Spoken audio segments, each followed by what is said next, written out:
Welcome to Grand Sumo Breakdown, the unofficial sumo podcast for official sumo fans. This is Mac. This is Ryan. This is Jake. And this is Fleric. And this is the Haru 2026 Basho preview. We are recording this on Monday, March 2nd, 6 days until the Basho. So if there's any news that occurs between now and the tournament, like, I don't know, Hoshoryu having a knee injury, we're not going to be able to talk about it, but I think we've got most of the stuff that we're going to need to cover. But Jake, yes, you have a question. Why Gyojis? Well, Fleric, if you could read your first task. Real quick, right. for those that are not watching on YouTube, it appears, in my professional opinion, that Mac is dressed like an Ozumo Gyoji, and Fleric is dressed like an amateur sumo Gyoji. Mac's got just a floral shirt of some sort, This is my traditional robe. How dare you? Probably just a pink tie repurposed in an ascot fashion, and a clevely tied bandana. No, Meanwhile, we got this is Fleric my and the, clever hat. Notice my little cat. Yeah. Fleric, we got in the all white button up with the black bow tie, as befitting an amateur sumo Gyoji. I love it. Yes. Ooh, did I see gloves on the hands?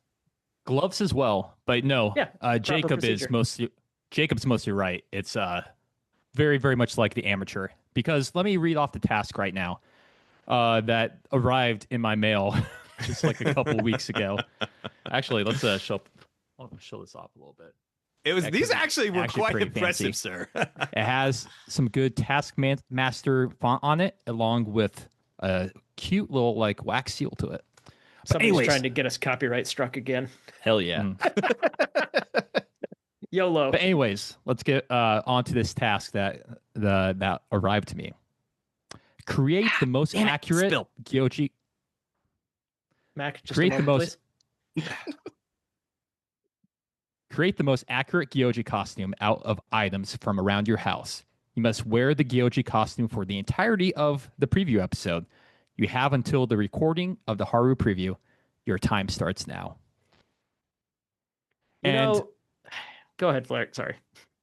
Yeah, I was going to say, too, my choice of going the amateur route is I looked around and I did not have nearly enough colorful and fantastic outfits I can make. Oh, but do you not have an obi like mine? Behold my belt. It is quite amazing. I would be shocked if Fleric did. Yeah, no, I did not. But I definitely had this little bow tie from the one time I was kind of a referee for amateur sumo. And yeah, the outfit completed from there. But no, that is first task complete, Ryan. First task complete. Yeah. Did you seriously get that bow tie for the time that we did the one demo and you were injured, but you still wanted to participate? Yep, entirely. Yeah. Perfect. I love that so much. Commitment, just fantastic. Oh, good heavens. Right, we'll wait on the score from the Taskmaster until later in the show, because Jake will be acting as Taskmaster for this show. Does that mean I get to belittle you the entire episode? You're the guy that comes up with the task. TBD. So wait a minute. I didn't think this through. Oh no.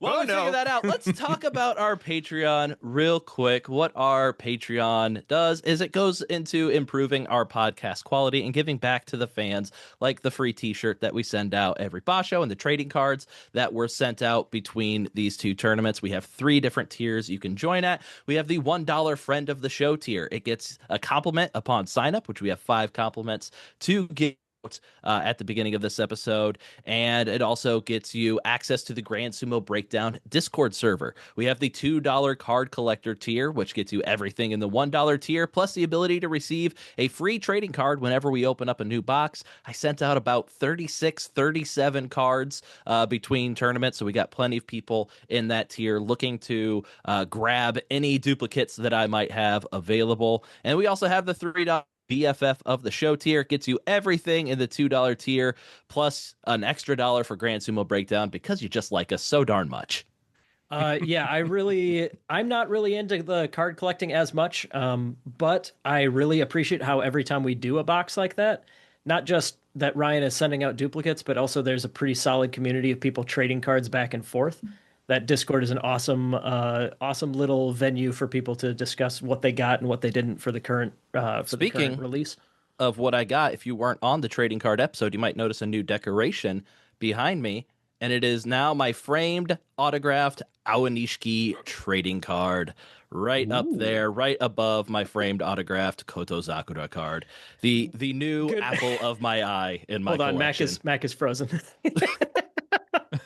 Mac is still shocked. It was just one of those things. I was like, if you saw the card episode, you saw the genuine joy and mirth that I have. I didn't know you finally got it mounted. That's why I was like, that's amazing. Very cool. All right. So Jake, why don't you kick us off with our compliments? After I say this, I want Ryan to read what I put down for the notes so that I would remember the compliment. Our first new patron is Nathan. We appreciate you as much as the other Nathan appreciates hot dogs. And my note for that one was just hot dogs. Yeah, literally just hot dogs. Made me laugh. I loved it. Well, I feel so grateful to have the support of someone as out of this world as Heather Kuiper. So thank you so much for your support. Space joke. Love it. Hey, space. Love space. Kuiper Belt. Right. I get it. Good job, Ryan. You did great. Good Thanks for job. Joining us, good. Very good. You know your space. All right. To Kyle Hogue. Forgive me if I'm not pronouncing that right. I would crush a Monster Energy and storm Area 51 with you, Kyle. Any day. Just call me. He wouldn't do that with me, so you should feel very proud. High bar. Yeah. You're just a common Ryan. Yeah. To Cam C, you're more like a Cam A+ to us. And lastly, to Sam Accardi, you are my favorite, or my second favorite Accardi after B. Wait, so B came first? B? Yeah, Bacardi, the alcoholic beverage. Thanks for joining us back here. Dude, I am off in my own little world right now. I am just loving life. The Haru Basho is about to begin. What's not to love? The Mac is just weighed down by the pressure of the knife on his belt, and if he gets a call wrong during this preview, I will embrace the sweet release of death and be done with you. He desperately wants those Gyoji Taskmaster points. Mm-hmm. I'm telling you, Mac, you just come to amateur, No, you don't have to actually commit suicide. I actually debated on this. I was like, I'd have more fun doing it this way. Which of my kitchen knives do I trust the sheath of the most? Wait, they're supposed to come with sheaths? And of course, thank you to all of our continuing patrons. Real quick, amateur sumo update. At the end of this month, the weekend after the Basho ends is United States Nationals. It's going to be in Las Vegas. I am going to be there. It's the biggest, best amateur sumo event of the year, and I hope to see you there. Go sign up on Smooth Comp. You can search for the 2026 United States Sumo National Championships. Pretty easy to find. Reach out to any local clubs, etc. if you need help getting in contact. And as always, ussumo.org for all of the rest of the info. Got a couple special shout-outs before we get back onto the main program. First off, thank you to our fan who is coming through town and decided to take me and Mac out to dinner. That was a great time. Thank you, Brian, and we definitely will be in touch at some point about help with our audio stuff that you mentioned. We For context, we ran across somebody who happened to be a fan of ours and is also like an incredibly like talented national level sound engineer that like does professional sound. Yeah. We'll be in touch. Yes, thank you for pointing that part out. And also, big thank you for the sweet swag. That's right. Heck yeah, boys. Yeah, Midori Fuji towel for Mac. That was awesome. And of course, Takayasu merch over. Actually, I guess it's just off camera. Whatever. But on a substantially heavier note, we also wanted to shout out Sumo Mianichi. Recently heard the news, and we did get permission to share. Amy from Sumo Mianichi did get a cancer diagnosis recently. Reach out and support Sumo Mianichi however you can. They're a fellow English language sumo podcast. They're out of Australia, and we have known them for quite a while. So we are happy to support them any way we can, and we hope that all of you other podcast listeners do the same. Hope for a very speedy recovery and kick cancer's ass. Indeed. Always kick cancer's ass. I guess next up then, we are going to move on to our recap we got one more big item here. Sorry, I can't put like more than one thing out of the ordinary in the outline and keep track of myself here. So, but a very important one here, Grand Sumo Breakdown is proud to partner with Cheeky Sumo. Cheeky Sumo, they are a fun sumo-inspired merchandise store online. Go to cheekysumo.com. Got all sorts of cool designs. We're all wearing our Cheeky Sumo shirts. Thank you, Flick, for not needing to entirely undress to show off your shirt. Yeah, we'll do that later. I was tempted to just kind of like pull it back Superman style. I thought, we're going to do that later. That's the after the stripping show's is over. for the secret live task. Yes, that's right. And then ping all of your buttons off of your webcam and such. But anyways, Grand Sumo Breakdown shirts are now available on cheekysumo.com. We are moving our t-shirt purchases over there. Our t-shirt repertoire? What's the word I'm looking for? Inventory? We don't keep inventory either, though. No. Whatever. If you want a GSB t-shirt, the place to be is now at cheekysumo.com. You can still go to our Redbubble store for all the odds and ends and stuff like that. Redbubble does a good job making, like, I don't know, clocks, mugs, whatever, cool stuff like that. But for the t-shirts, because that is the bigger thing that most people tend to want out of our merch, we figured we would keep it all in the family and work with another group of big-time sumo fans over at Cheeky Sumo. Go check that out when you can. And now we can move to the next bullet point. We're going to have our correspondent B in the field give us a recap of the Haru Basho. What's this asshole got to say? Hey guys, B here with your New Year's Evil Hatsu review. You guys ever see a Michelin star chef make a 3-course dinner and then just slide it into the trash? That seems to be the JSA's mentality recently.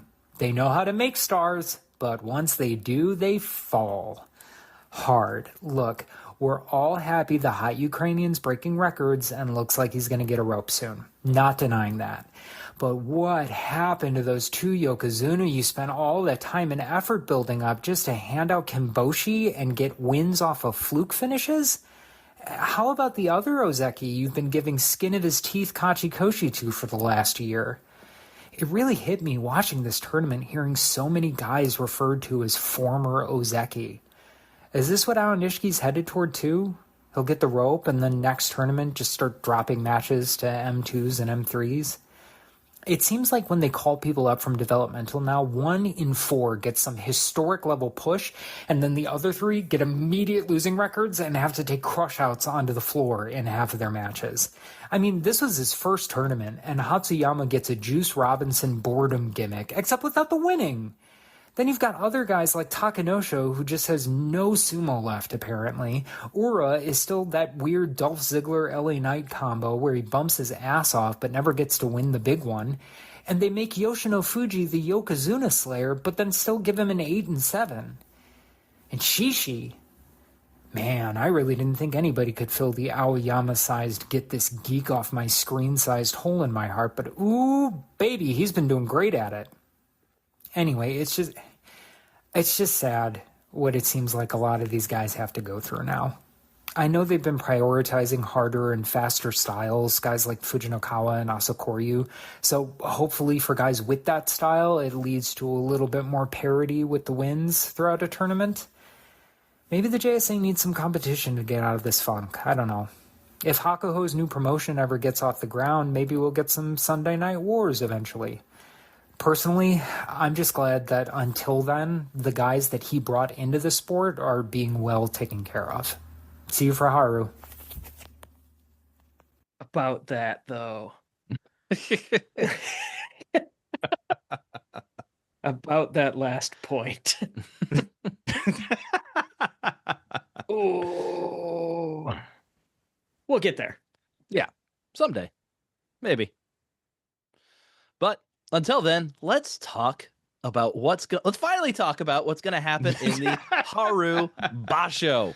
where the top story is not our current Yokozuna, but the rickshi who is driving for Yokozuna. That is, of course, the Ukrainian Aonishiki, coming off of back-to-back 12-3 playoff win Yusho. If he were to get another Yusho here, he would become the fastest promotion to Yokozuna from pro debut in the modern era for a non-Tsukedashi rickshi, the fastest promotion to Yokozuna from his Makuuchi debut, fastest promotion to Yokozuna from OZEKI debut, tied with Terunofuji did it his second time after being promoted to OZEKI. It just took 2 Basho at OZEKI to Yokozuna. There might be somebody else in there, but I don't fully remember. I didn't actually go look all of this up. And he would be the 3rd youngest Yokozuna at the time of promotion behind Kita no Umi and Taiho. He would also be the first rickshi to win 3 consecutive Basho since Hakuho won 6 straight from May 2014 to March 2015. I thought Terunofuji had pulled it off back in 2021. That was when he was most dominant, but even then he only won 2 in a row at that time. He had two in a row in 2021. But other than that, Terunofuji never got 3 in a row. And Hatomafuji never did it. Kakuryu never did it. Hakuho was the last one to do it back in 2014. So over a decade since we had somebody win 3 in a row. Onosato had the chance to do it last year, but he was unable to do so. So we'll see if Aonishiki does it this time. Yeah, I guess I don't know why Onosato got 3 out of 4, so that was pretty close with the abominable Kodo Shouho in the middle. But yeah, that's, I don't know, that feels super crazy to me, because even during like the tail end of the Hakuho era, I guess he won every time he showed up for the most part, but he just wasn't showing up that consistently. So yeah, Aonishiki on the road, if he were to pull off the 3rd consecutive Yusho, to setting a lot of probably unbreakable marks, just things that can be tied in the future for how fast he has risen through the ranks and accomplished what he has accomplished. So let's take a look at what Aonishiki has done in the off months. He has put a lot of focus on gaining weight, in particular muscle weight. He has added 3 kilograms of muscle since the previous Basho, now weighing 143 kilograms. He has been focusing on just strength training. He says he doesn't care what his physique is. He just needs to slowly increase his weight. He said he has a plan of slowly increasing the weight and getting to like the perfect sumo body, kind of like we saw Hoshoryu just kind of slowly add more and more weight as he came up the ranks. Aonishiki doing the same on his way to Yokozuna, hopefully. Do we think he's going to go for the physique of Tochinoshin at this point? Because that man, I mean, seriously, woohoo! Got to grow about a foot taller. Was yeah, I was going to say. Okay, other than not being a foot taller, I'm just saying the bulk, the size, the 6-pack. I mean, could we see another Tochinoshin wannabe with him? Wouldn't be mad. Made Tochinoshin quite a bit of fans with his physique when he was like in his prime. Wait, there was a reason we called him the gorgeous Georgian. I thought it was just because he looks so much like Nicolas Cage. Oh, well, okay, maybe Cage. 2. Mac is like, he's got to work out hard enough to get hotter. Well, I mean, yes. Isn't that true for everybody? You work out and you get hotter. I feel like You're sweating, like you're the building one up potential a good... exception Oh, to that. you mean physically. Okay. I feel like sumo's like potentially the only exception to that, where if you do sumo workouts, which includes eating a ton of rice, I don't know. Maybe that does, maybe that doesn't make you hotter. Depends what you're looking for. Exactly. Depends what you're looking for, man. But to answer your original question, though, I feel like the styles are different. So maybe, but usually in sumo, adding mass is usually a winning strategy. So we'll see what happens. Whether it's fat or whether it's muscle, it's going to be harder to push you. Yeah. I've mentioned a couple times recently that I think Hirodoumi is kind of one exception to that, because like, you know, a year or 2 years ago he was like lightning fast, and it feels like he's kind of topped off. You guys taking a drink at the same time. That was not the first time. Is that another bit? It's called me being thirsty. Okay, it was really coordinated and it threw me off. What was I even talking about? You don't know Jack. You don't know Jack. Jack. You don't know Jack. Hidodumi, I feel like he's gotten a little bit slower. I think he may have like gone past his ideal weight. I don't know about Aonishiki because I don't know. It'll be interesting to see because I'm not sure his style depends on being too big to lift, for example. You know, like maybe it will help him, but I'm not positive it will. Somebody like Onosato, if he were to put on like a little bit more weight, I would be like, yeah, it might slow you down a little bit, but I can understand how that fits into your puzzle. Yeah, I think. Sorry, go ahead, Flick. No, yeah, I think, it kind of depends what style you were going for. It's probably all about consistency, especially up at the top. The thing that kind of, in my mind, is like, I don't know too much about this, but something about like when you add muscle, it actually takes a while to like build all the tendons or something before you can use it. So this is more so like, I think later on where he's going to actually like reap the benefits of the muscle he's going to gain. At least power-wise, at least mass is mass, so that'll probably help him, but... I don't know. He's still trying to find his ideal body type for his sumo. So I'm very curious how that's going to develop too. Yeah. So we'll keep an eye out on Aonishiki when we see him on day one. Is he a little hotter than he was last time? We'll keep an eye out on Aonishiki Hot Watch. I definitely know where to go to look to see what the word on the street is for Aonishiki hotness. There are definitely Sumo Kaboom, you say? There are many opinions to be had. Yes. But in regards to Aonishiki's training, on February 28th, he went to Adashiobeya for his first practice matches leading up to the Basho. He finished 5-4 in those matches. The last 5 of those matches were against Yokozuna Hoshoryu, who the news reports kind of described it as like ambushed Aonishiki at Adashiobeya. It's like it was a surprise that he showed up. I imagine like Aonishiki did a couple of bouts with like Kirishima, Wakamoto Haru, and then the doors just slam open. Hoshoryu just kicked the doors open, and the sunlight is behind him, so you just see the silhouette of Hoshoryu standing there in the day, and he walks in and just yells, "Aonishiki!" That's how I imagine it based on the news reports. That would have been more impressive if the audio didn't cut out right when he was saying Aonishiki, but we get it. We get the idea. I think Ryan's voice As we all know, powerful. Hoshoryu clips his audio in real life. Yeah. He's so powerful, his audio clips in real life. It's the power of Yokozuna. Jeez. All right, so that's he part of the just thing when you get promoted. Yeah, apparently. so he just barged into a practice and he says like, "Yo, I'm here now. Fight me." It's what it Fight me, sounds brah. like. I imagine it's a lot less dramatic than that. But the way that the news reports were reading, that's kind of what it sounded like to me. Aonishiki ended up going 2-3 against the Yokozuna before tiring and refusing any more matches. Hoshoryu was calling him out by name, but Aonishiki is like, nope, I am done. Aonishiki said, "This is as good as I can do. I don't want to push myself too hard and get injured. The sumo you do on the Keikoba and in Honbasho are different. As long as I can give it my all in training, that's fine. I don't care about winning or losing." Hoshoryu wanted a little bit more Aonishiki, but Aonishiki's like, "I'm not pushing my body. I'm tired, not risking injury. I'm getting out of here."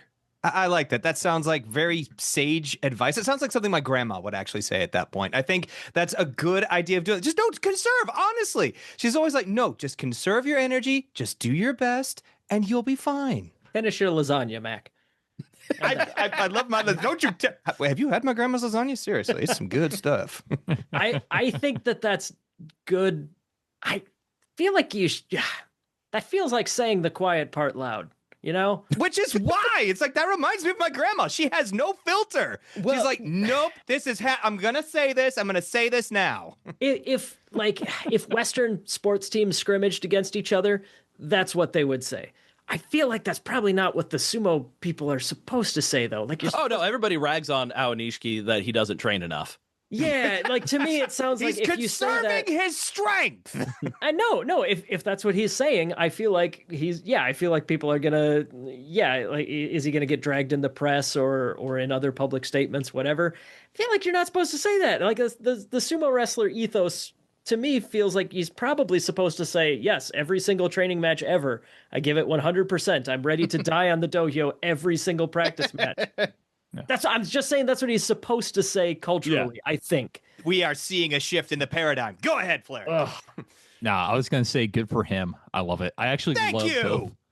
both you. Hoshoryu I didn't say I disagreed. and Aonishiki.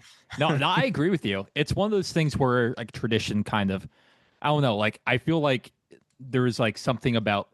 I'm trying to remember of Dragon Ball Z of how what they do. Like the Saiyans were just like trained every single day in 100 times gravity and to literally where they can no longer stand, and they do that every single day. But to that point, Fleric, I mean, and I was gonna say they couldn't stand.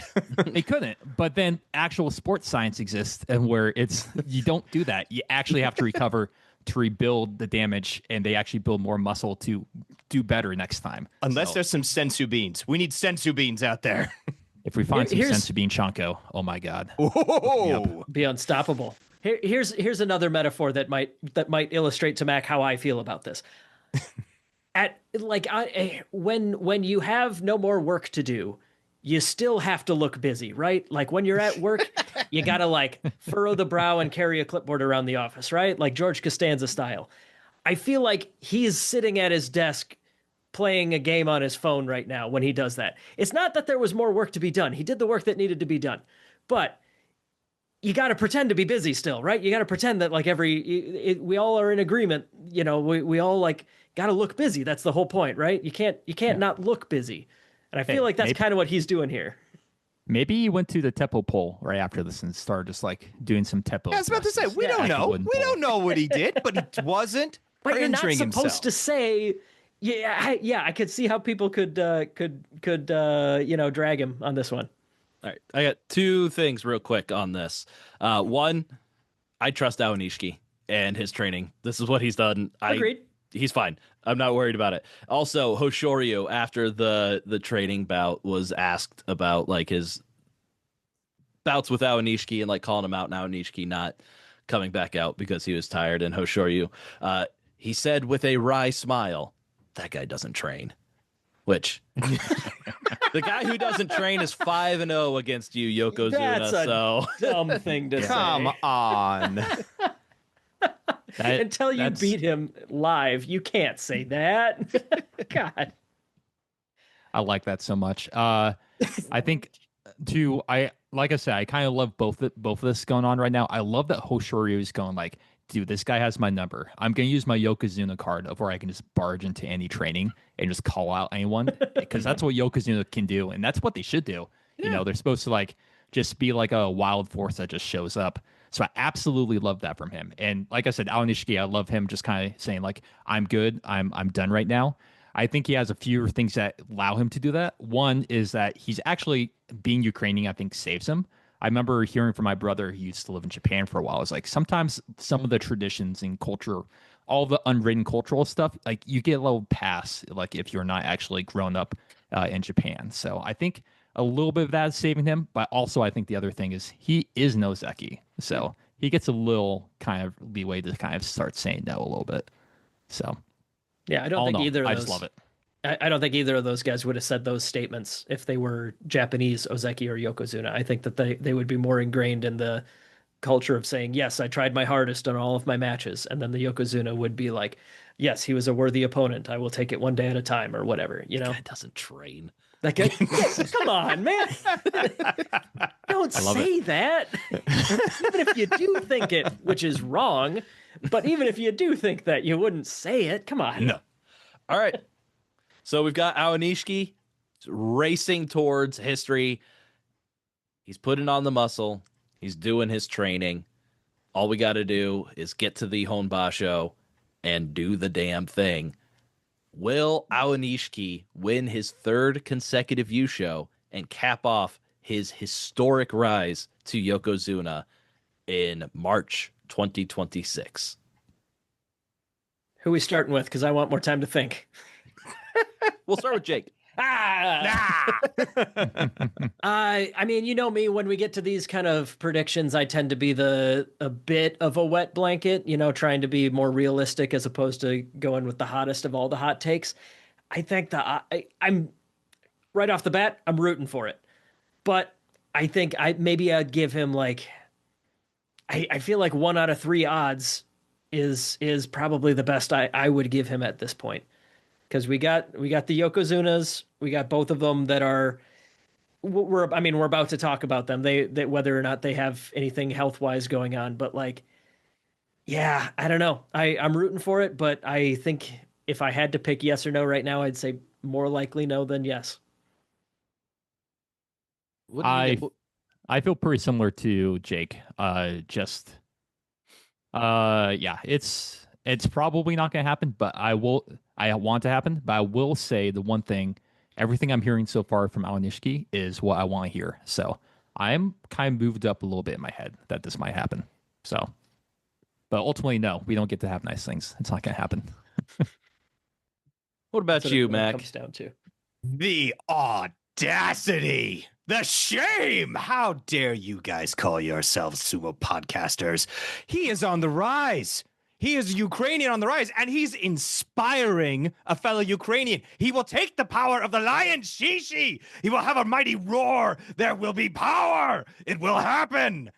It will be. There will happen. A third consecutive Yusho will happen, and Shishi will be right on his tails. You almost had me for a minute until Shishi had to barge his way into this one. You fool! Jesus Christ! You throw a homemade Gyoji outfit on Mac, and he loses his damn mind. I have always been a Gyoji. Mac has always been. Is Aonishiki going to become a Yokozuna? Is Aonishiki going to become a Yokozuna? Let me talk about Shishi for a minute. Hold up. Do you not see Have this, you heard man? about our Lord and cards, Savior? You show them every episode. And they must be shown, because I don't have an Aonishiki card, and I don't have my new Shishi card yet. I'll get that. Ryan! Sorry. I even got him to cringe. I think for me, when has Aonishiki slowed down and stopped or done any worse than he's done the previous Basho? At this point, I just feel like he's undeniable, and I just have to say welcome our 76 Yokozuna Aonishiki. Very good, Ryan. He debuted with 11-4, and that is still the floor of Aonishiki in sumo.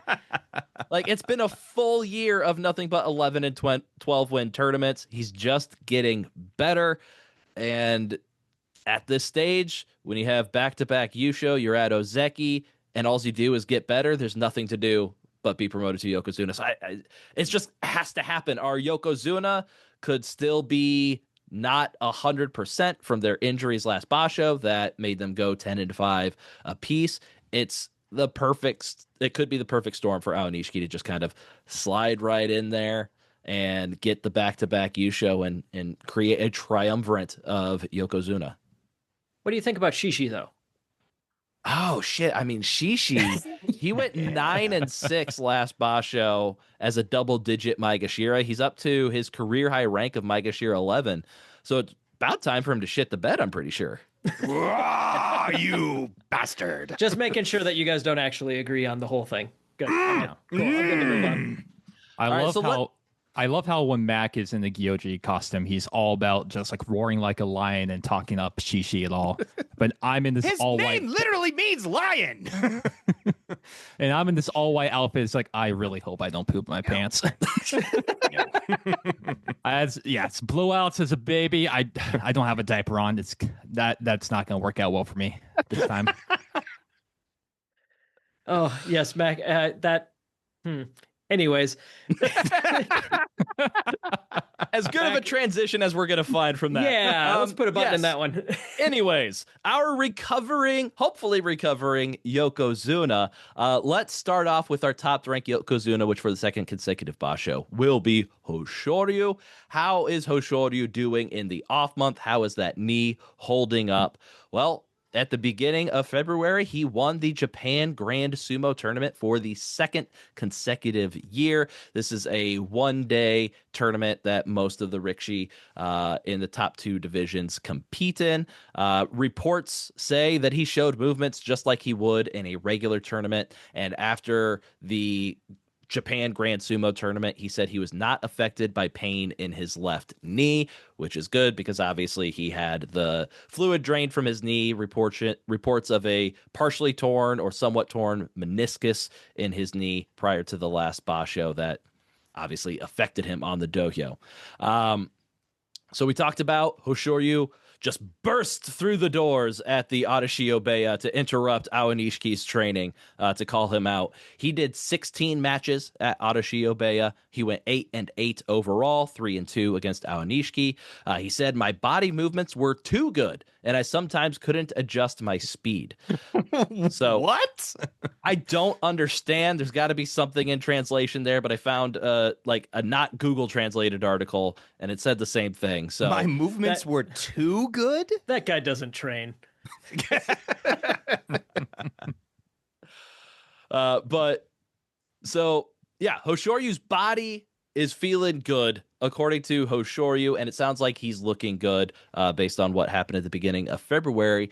But he was on a televised special in Japan where he's talked about the pressure of being Yokozuna. He said, ever since I became a Yokozuna, I felt a bit of pressure from being a Yokozuna. And there was a member of the YDC that was on that same special that asked, like, what is the pressure? And he said, after all, a Yokozuna can't lose, right? So I wonder if since I became a Yokozuna, I can't fight the same way as before. Sometimes I can't even sleep. So it sounds like Hoshoryu, we always talk about Hoshoryu as just like, he thrives under pressure, and like we don't worry because we always talk about some people being head cases like Shodai or something like that, and we always talk about Hoshoryu. We never have to worry about him. But it sounds like, I mean, the pressure of being Yokozuna gets to everybody. When you are in an environment where you feel like you can't even lose one time, like you have to micromanage every single thing that you do, and just feel so. The pressure, the immense pressure to just perform at the top level at all time. It does have to wear on you after a while. And him talking about, like, I can't fight the same way as before. I feel like we've seen that. The style of fighting that Hoshoryu does now compared to the year before he was Yokozuna, he is much more straightforward in his sumo, trying to get force outs or push outs. If he has to, he has that deep bag of tricks that he can rely on to get some good throws and good trips, but it's not the plan A or plan B that it seemed to be when he was working his way up to Yokozuna. He's looking for more consistent tactics that'll just allow him to get those wins. But I just thought that was an interesting thing about Hoshoryu, just hearing his thoughts on the pressure of being Yokozuna. So I don't think it's like, oh, he's not able to win as a Yokozuna because he's feeling too much pressure. I don't think that's it at all. We've seen most of his performances as Yokozuna. As long as he's participating, he's getting double digits. Even with the injured knee, he was able to pull together double-digit wins with a win over Onosato last Basho. I don't think this means like, oh, he's never going to win again. He can't do it. He's going to crumble under the pressure. I just think it's something he's dealing with, and I think he deals with it pretty dang well for the most part. Yeah, just something that's less visible than it is for other wrestlers who feel pressure or get in their own head or something. But it is interesting to know that he has a second emotion after angry. That is humanizing. Yeah. So let's talk about Onosato a little bit, our other injured Yokozuna. And we got a bit of conflicting reports on his left shoulder. So he trained on February 26th in 12 consecutive matches against Kotozakura, going 8-4. Reports stated that he showed off a powerful left-handed pushing attack. And Onosato said, it was good Keiko. I'm in good shape. I'll work on the areas where I was lacking. Then the following day, or a couple days later, on March 1st, he trained again with Kotozakura, going 8-6 this time. The reports this time state that he did not perform his signature left thrust, which he had attempted in the previous Keiko session. Instead, he tried other countermeasures in order to win. And he said about this training session, I think it's better than last tournament.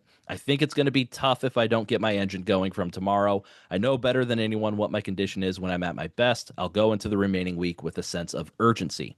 And then we have training that he had today on March 2nd against Hida Doumi, where he did 26 matches, which I think is the most that Onosato has had in a single training session, going 16-10. So it seems like Onosato was focusing on using his right thrust to attack. And if that was blocked, he quickly went out of the ring. He said, "My body is out of sync. I need to work a little harder. There is still time until the first day, so I'll get myself in shape." After being put... And then they talked to Nishonoseki Oyakata and talked about after Onosato was put in disadvantageous positions, he would pull to escape. And Nishonoseki Oyakata said, "You have to be patient and keep moving forward." So it sounds like in training, we're seeing what we see on the dohyo with Onosato. At least last Basho. Left arm attack might not be working when he goes for the right. If it's blocked, he's immediately going to try to pull to get out of the situation. And Nishonoseki is saying, stop that, be patient, and keep moving forward, because obviously moving backwards is not necessarily the best way to win a Yusho.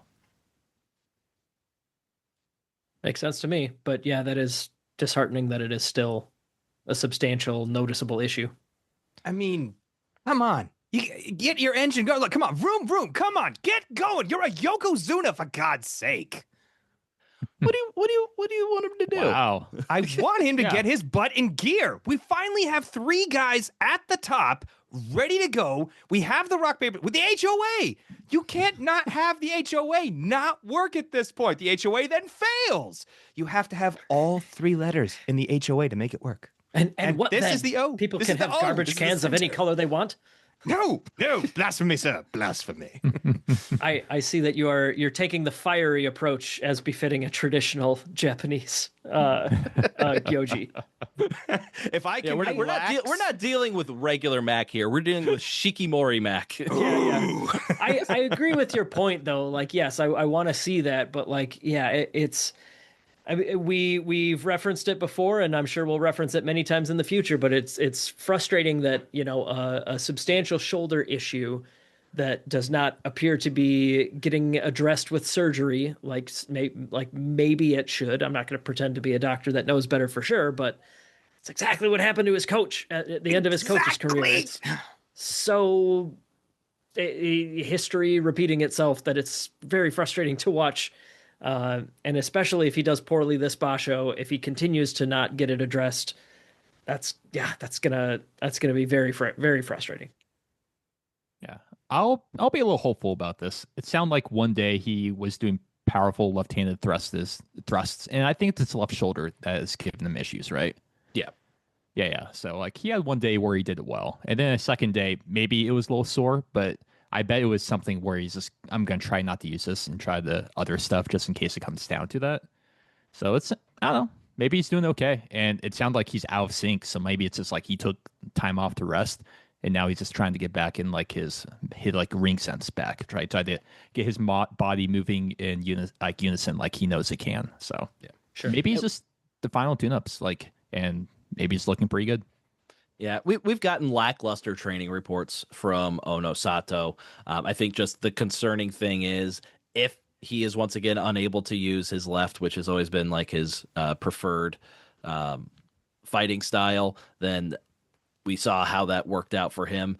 But we also did see at the end of the Basho how he was able to kind of deal with that and go with a different strategy. He finally realized after getting crushed 2 days in a row, oh, maybe my left just isn't doing it anymore.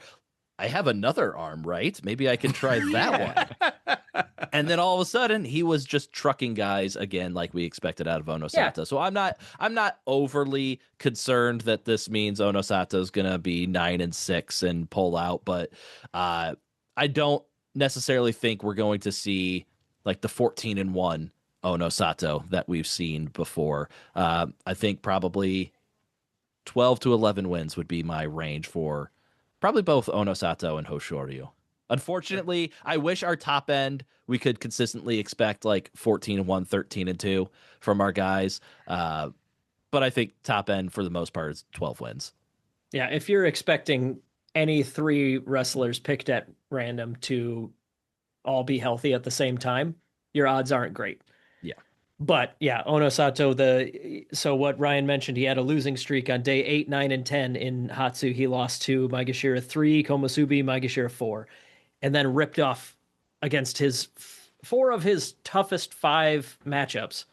He beat both Sekiwake, both OZEKI, and then Hoshoryu on day 15.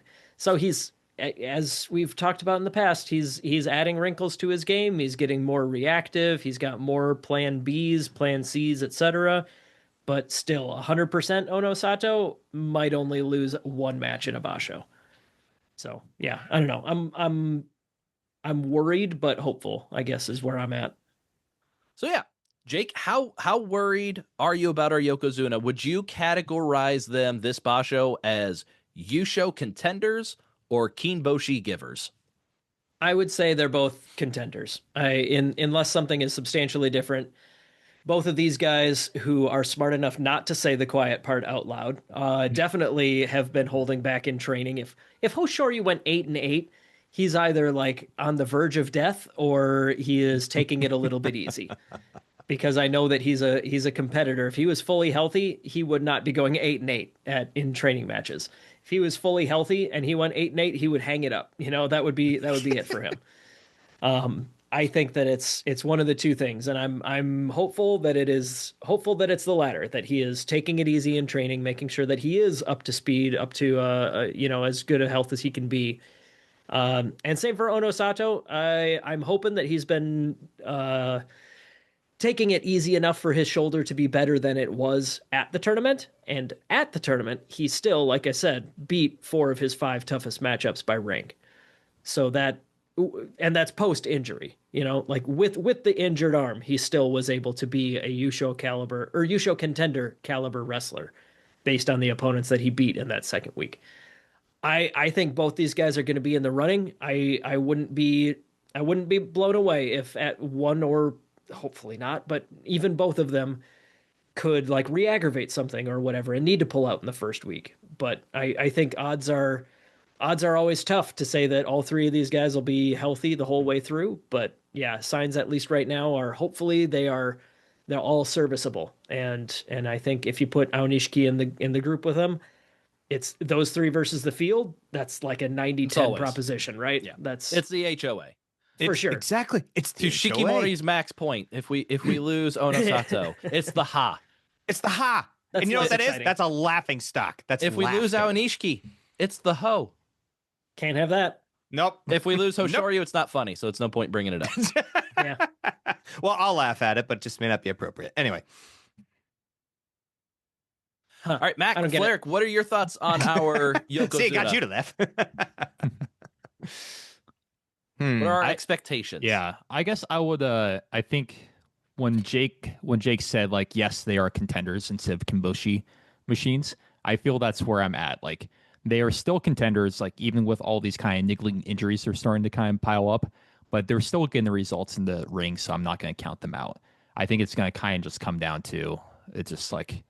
I hate to say who wants it more, but probably a little bit of luck, and just how everything just kind of goes down. Like I think they're definitely in the hunt. I think very easily to win this whole thing.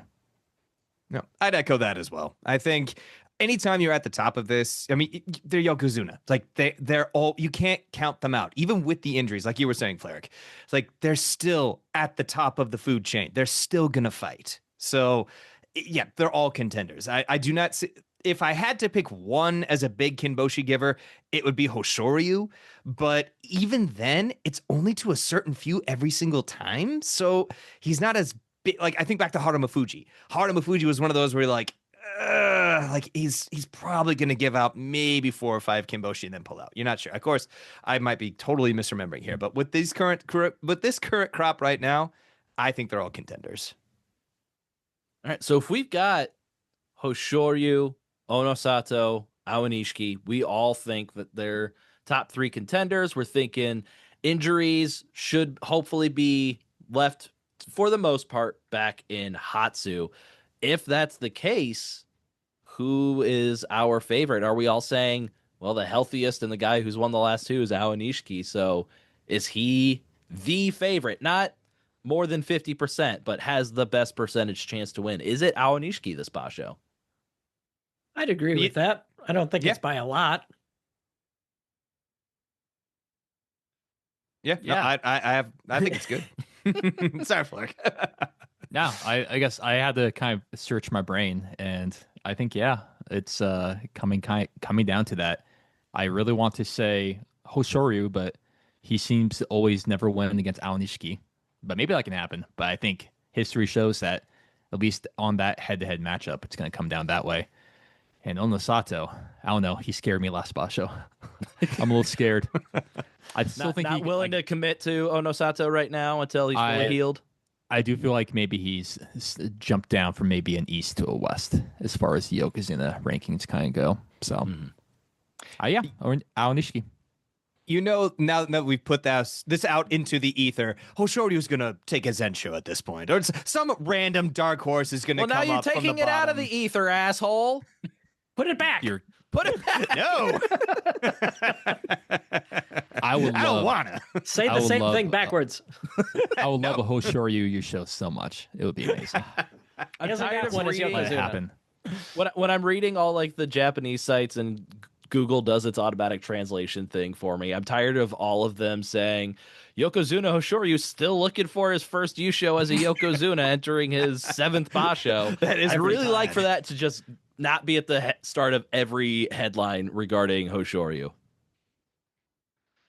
All right, we've talked a lot about the HOA, which, of course, the HOA deserves their dues, but we need to move on to some other Rikishi, and I think we just skip over Koto Zakura right now, because Koto Zakura is gonna 8-7. But let's talk a little bit about our next highest ranked Rikishi after Koto Zakura, Kirishima. Kind of starting a little OZEKI run 2.0. He does have 2 consecutive 11-win Basho, but one of them was at Maegashira 2, so he's not really getting the talk of, he's just 1 Basho away. If he gets 11 wins, he's going to return to OZEKI. It's got, unless it's an Aonishiki situation where he went Maegashira 1, Sekiwake, OZEKI, where Aonishiki got the 12 wins. He beat the Yokozuna Hoshoryu. He got the Yusho, really forced their hand for the Yokozuna promotion. Unless we're seeing like 12, 13 wins from Kirishima, which I think we all think is pretty unlikely.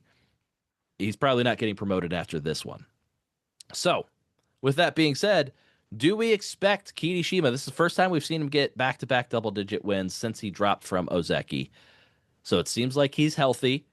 Seems like he can handle most everybody around him. Does Kirishima get another double-digit record to get the opportunity to fight for OZEKI in May? What do you think, Fleric?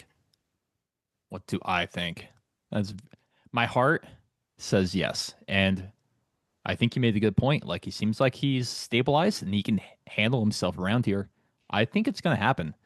Maybe not this next Basho, like you said, like because of that Maegashira 2 start, but maybe like if he just has like another 11-4, which is not easy to do. I'm starting to actually believe this is the best he's looked, I think, in a very, very long time. It's not easy to do, but he's done it 4 out of the last 7 tournaments, which is pretty good. It's better than Koto Zakura, who is a current OZEKI. So, yeah, I'm in the same boat. I'm not getting too excited about it. He's definitely back to. I think he is as good as he ever has been, but I just think that when 2 years ago, the O and the A weren't there yet. I think that's a big problem. And he does pretty decent against the H.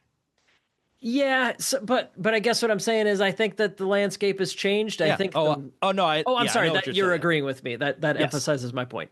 Yes. Yeah, the H is less of a problem. The O and the A weren't there before. Yeah. I think he's as good as he ever has been, but he's never been the guy that can. His best record was a 13-2. He got that one time, and he's done 12 wins. Looks like twice. He's a guy that will never win every match. You know, like he will always have a couple that he'll drop, and then with Onosato and Aonishiki there to hold him back even further, I feel like 10 might be his ceiling. Sorry, not ceiling. 10 to 12 is probably the best he's got, and I don't know. I just don't see that. I don't see the guys at the very top letting him in without more losses than he can take for that. Mm-hmm. So yeah, I think 11 is great. He obviously, like we said, done it twice in a row. That's a huge accomplishment. I don't think it's sustainable. Well, I hope you're wrong. I mostly need people out of the way so that we can talk about the other Sekiwake, but we'll get there in a minute. Ooh.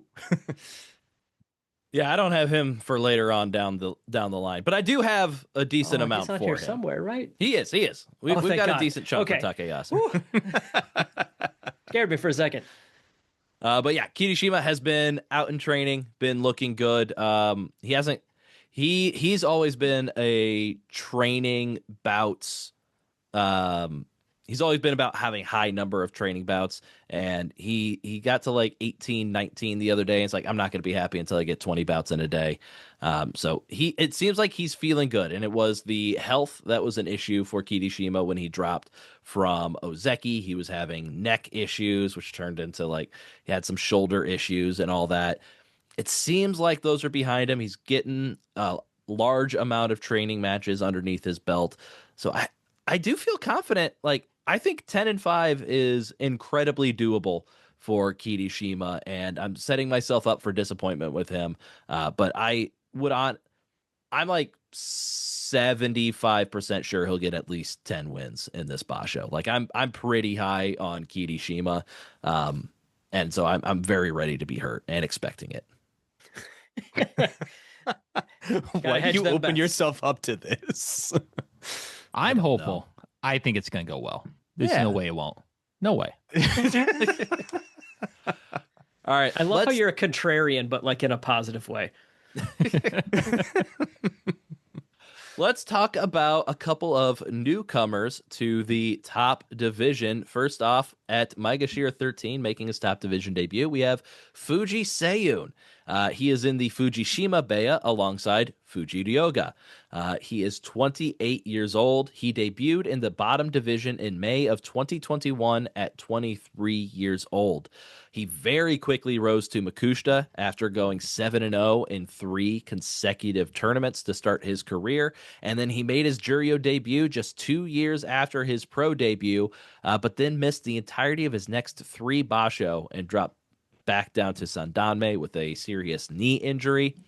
After he returned from that injury, he made it back to Juryo in just 3 Basho. He would steadily climb the ladder on Juryo for the next year and a half until his 11-4 record from Juryo 1 just last Basho earned him promotion to the top division. So what makes Fuji Seiyun unique? He had a different path to pro sumo than a lot of our Rikshi did. So he graduated from Meiji University, and he would begin working with Toppan Printing. He was an office worker for a year. He continued wrestling as an amateur at the company, but then after about a year there, he decided that he would rather pursue his dreams rather than continue working and regretting it. So this guy left university, was out in the office life for a year, decided, nope, I want to see these. I want to be the guys that I enjoy watching on TV. To that point, he said, it's very emotional. The Makuuchi division is a world I've always watched on TV. I want to savor the joy of being able to wrestle there and do my best. Dang. As far as inspiring. Yeah, no, that's really cool. I love that. Yeah. As far as in the dojo, he is a little bit on the smaller side of normal, but well within like the bump of the bell curve. But and his winning techniques are heavily in favor of yorikiri, very meat and potatoes style, or very meat and potatoes profile of winning techniques. One thing to watch out is a ton of his losses are by getting slapped down. So that's something that he hopefully will continue to develop. But look for him to attempt to win by yorikiri or oshidashi pretty much all the time. And then his losses will be when he overcommits. All right. And then that brings us to our second top division debutant. This is Fuji Ryoga. He is also in, of course, the Fujishima Beya alongside Fuji Seiyun. He is 23 years old, and he took a different path to Grand Sumo as he debuted in the Makushita division just 1 year ago. He was a Makushita Tsukedashi. After 4 consecutive winning records in Makushita, he quickly made it to Juryo. In his Juryo debut, he went 13-2, winning the Yusho, rocketing him to the top of the Juryo division, where a 9-6 record from Juryo 3 last Basho saw him wrap up his first year in sumo with a promotion to Makuuchi. So in his press conference, he said, "I never thought I would be promoted so quickly. Only a handful of hundreds of people make it to the Makuuchi division, and it's not easy to get there. I'm truly happy that I was able to make it." That's so cool. Might have noticed that we had a lot of Fujis. We were talking about Fuji Seiyun, Fuji Ryoga are both in the Fujishima Bea. This is the first time in 15 years that two Rikishi from the same stable are making their Makuuchi debut in the same Basho. The last time it happened was Myogiryu and Sadano Umi making their top division debuts at the same time. So to that point, Fuji Seiyun said, "I'm glad we were able to rise together. Fuji Ryoga rose through the ranks quickly and fights good sumo. I've been working with the determination not to be overtaken, so I'll work even harder so I don't lose." And Fuji Ryoga said about the situation, "I'm doing my best with the determination to somehow catch up with my senior. I want us to rise even higher in the rankings together and liven up Fujishima stable." So Fuji Ryoga, he's very much like, "Yeah, let's do this together, Fuji Seiyun. Let's rise through the ranks, buddy." And Fuji Seiyun's just like, "I need to make sure that I'm better than him. I need to keep him below me." Like a true rival. That's very important to me that he is below me. This is adorable. Fuji Ryoga is like, ooh, notice me, senpai. What's going on? And Fuji Seiyun's like, "Stop it. You're embarrassing me. And don't get too good. Stop it. Grow up." Inside the ring, Fuji Ryoga is on the... My mouth does not like this Shikona. I gotta practice that one. Fuji Ryoga formerly went by Goshima for most of last year. He is on kind of the upper side of normal size, so nothing crazy there. But his Kimarite profile is pretty stark. Of his 44 wins, 25 of them are Oshidashi. That's all he's got. He's got a couple Yorikiris in there, I assume happened by accident. But of his... Oh no, my hand went too low and it touched the belt. No! I ruined it. I had a streak going. Of his 14 losses, 7 of them are Yorikiri. So pretty difficult, but straightforward. To beat this guy, just grab his belt. Just grab the belt, don't get pushed out. That's what you got to watch out for when you're facing Fuji Ryoga. Got it. All right, so Jake, to the Oshidashi point, in his Juryo debut, where he started 8-0, literally 8 straight Oshidashi. Attaboy. Oh, you know what you're getting. Exactly what it says on the tin right there. Then he lost by Oshitao Oshi, and that just kind of ruined him because then he did Kime Dashi. He got another Oshidashi, then a Tsuki Dashi and a Sukui Nage, and then he ended with an Oshitao Oshi. Oshitao Oshi still works, though. That's just doing it more. Yeah, it's still a push. That's fair. But he really lost his way in the second half of that tournament. So hopefully we can come in with that same Oshidashi-only energy, and we get 10 wins out of Fuji Ryoga. Yeah, he's got one of those awesome Kimarite pages on Sumo database where like it says, oh, he got this win, here's the Oshidashi section, you got to scroll to even see the bottom of it. Here's the next one. Yeah, I love ones like that. All right, let's move on to some quick hitters. Mostly, am I right to put Koto Sakura in the quick hits? Let's talk about him for 30 seconds and move on section. Yeah, no, good. Yeah. He's literally hasn't had double-digit wins in 7 consecutive tournaments. He's not been a factor in these Bashos for over a year. It is painful, and I do want him back, but it's kind of okay because now we have Aonishiki in our life filling the hole that Koto Sakura would be filling, and Aonishiki is the cooler OZEKI, so, it's fine, really. Sorry, Koto Sakura. That's why you are... Nope, wrong side. Underneath Aonishiki in the tier list of my autographed sumo trading cards that I have hung on my wall. It is very clear Aonishiki 1, then Koto Sakura 2. How quickly the fortunes have turned, because when you originally got that, you were stoked. And when you originally opened that, I mean, it's still a signed card, so it's still really cool. But now you're like, amazing. But Aonishiki's Aonishiki. Oh, fair. What are we talking about here? All right. So, Jake, here's the promised Fair point. Here's the promised section of Takayasu. He's kind of crazy when it comes to March. So he just turned 36 years old, but Haru Basho is. And he's got plenty of time left because that's not very old, right? Right, everybody? We're all in agreement. 36 is not crazy old. Please. I mean, 36 is kind of pushing it. 35 is, I feel like, where you could still feel young. You are months younger than well, I mean, any amount of time is months, whatever. Literally, you are barely younger than the rest of us. Irrelevant. Takayasu, we're on borrowed time. Everything is a plus. You know, we've spent what we spent. Everything here is pure profit. Is kind of where I'm at. Yes, he has a very silly tradition of kicking ass in March. And of course, look at his. Yeah, go ahead, list it off. 9 Haru Bashos. 2017, 12-3 Shukunsho. 2018, 12-3 Jun Yusho. 2019, 10-5, his most wins in a Basho that year. 2020, he was injured. He was 0-5. The only blip. 2021, 10-5, tied for the most wins he would get that year. 2022, 12-3, playoff loss. 2023, 10-5, tied for the most wins he would get that year. 2024, 11-4, Jun Yusho, most wins he got that year. 2025, 12-3, Jun Yusho, most wins he would get that year. Yeah. All of the 12-3s are the most wins he would get that year because 12-3 is his max. He cannot get 13, 14, or 15 wins. So this is what Takayasu does in the Haru Basho. Does Takayasu have another double-digit winning record in Haru in him? Of all the GSB math that we've done, this one is pretty up this there. This one math's the hardest. This one, GSB math's pretty hard, yeah. No, I sure hope so, obviously. But yeah, I mean, he's been barely hanging on up at the top. He's shown that he can still hang for the last year in this range. Obviously, that 12-3 was the best that he's done recently, but ever since then, he's been Komusubi or Sekiwake. We're going on fumes here. Like I said, everything is borrowed time, pure profit. I love it. I don't know.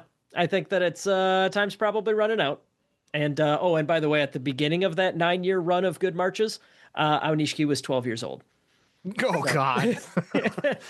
Why did you have to throw that in there? Had to do it. Sorry. We could also just throw in the reminder that Tamawashi's sumo career is older than Aonishiki. Yes. As a human. Yes. And still going somehow. Aonishiki, who will turn 22 the day after the Basho ends. Yikes. A baby. All right, let's move down to the Komusubi rank. Atami Fuji is making his long-awaited Sanyaku debut following his best career Basho, going 12-3 and losing in a playoff to Aonishiki. Just real quick, Shikimori Mac, what are your expectations for Atami Fuji this Basho? 5-10. Really? Seeing a big dip for Atami Fuji this time. Only because of how high he jumped and how quickly he jumped in this case. Now, granted, I think it's because he's going to be in his head. When he was at M2, he really struggled, and that was as high as he had been before. Now he's even higher than that. So I'm thinking he's going to get in his head. He's going to feel that pressure that he needs to perform. So I definitely think I'm Makekoshi on this one. Okay. I don't necessarily disagree. I think 5 and 10 might be a little bit stronger, but I would not be shocked with like 6 and 9, 7 and 8 at all. I don't think that the 12-3 that he had last time is necessarily a harbinger of things to come for Atami Fuji, and that he is just going to be this giant mass that cannot be moved like he was last Basho. Yet we need consistency. I need to see more if you want to make me a believer. At this point, But there's also some drama in the stable that we will be getting to in a little bit that could be causing some distractions for some of our Isegahama Rikishi. We'll see kind of how that plays out. Mac is always the guy that's negative, so I'm going to be positive here. But no, I've always been pretty high on Atami Fuji. He debuted with 2 11-4s in the top division. Granted, that was a couple, like 2.5 years ago, but I am suspicious that this is a legitimate corner turning for him, because he's had the huge body. It's clearly never been a case that he is weak or that he doesn't know what to do or that he's, outclassed in every way. He's a guy that kind of seems like I've always been kind of waiting for him to figure it all out, and I'm hoping that that's the case. I'm not going to put money on it or anything like that, but I wouldn't be surprised. I think that there's a very good chance that this is him actually kind of putting it together and becoming like a Sanyaku mainstay. He's the guy that we've picked for like the last 3 years to make his Sanyaku debut. Yeah, and then none of us did this freaking None of us year. did this year, and it happened. Jeez. So, regardless, yeah, I don't know. I am pro Atami Fuji. All right. Let's move on to another Isega Hamabeya Rikshi. This is Yoshi no Fuji. Last time he came out, he got double Kinboshi. He got the Shuken Show Outstanding Performance Prize. And for his efforts, he got not a promotion whatsoever, stuck at Maegashira 1 West as Wakataka Kage jumps ahead of him to fill the Maegashira 1 East role. You sound a little embittered about that, Ryan. It's I didn't predict it to happen, so I'm mad about it. So, do we think, Fleric, does Yoshi no Fuji do enough this time for making it up to the Sanyaku rank? Something that should, if Atami Fuji did a little bit worse, he might have been in this Basho.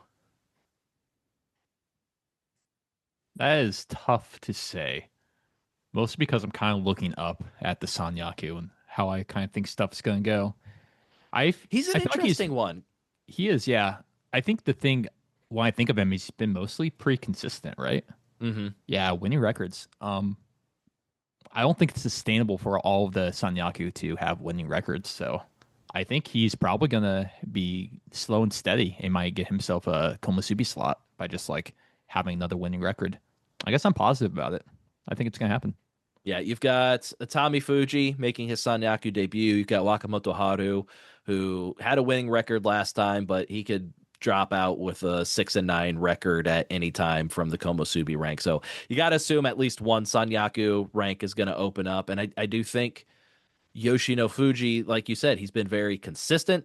He's gotten 3 Kinboshi over the last 2 Basho, picking up 2 special prizes over the past 2 Basho. He's showing that he can hang with the top guys. He has wins over all of the HOA. It's just he's dropping. I mean, he's a new guy to the division, so not everybody can be Onosato and Aonishiki. This is normal progression that Yoshi no Fuji is doing. Yeah, Yoshino Fuji is on the regular hyper prospect track. Getting an 8 and 7 the first time that you're in the full joy, that does not mean the career is over or that the ceiling is hit. That is a completely normal speed bump.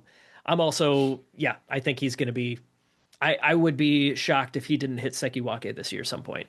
Yep. I think he's a guy that just needs a little bit more experience at the upper level. He's only 24. He's got plenty of growing to do still.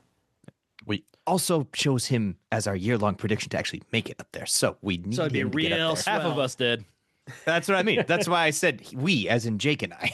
Yeah. Real swell. And the other half of us chose Haku no Fuji. And once again, we'll get to that. Looking at Maegashira 2, we got a couple of Rikshi that are making their Joy debut. Well, not necessarily Joy debuts. I think Choda no Umi's been at the edge of the Joy before. But they're both at their career high ranks, Fuji no Kawa and Choda no Umi. Not saying either one is going to excel. But Jake, which one of these two do you think gets 3 wins compared to the others 2? I'm not that pessimistic, but I am pessimistic. I think Tsurunoumi, his style translates a little bit better to facing off against the best in the world.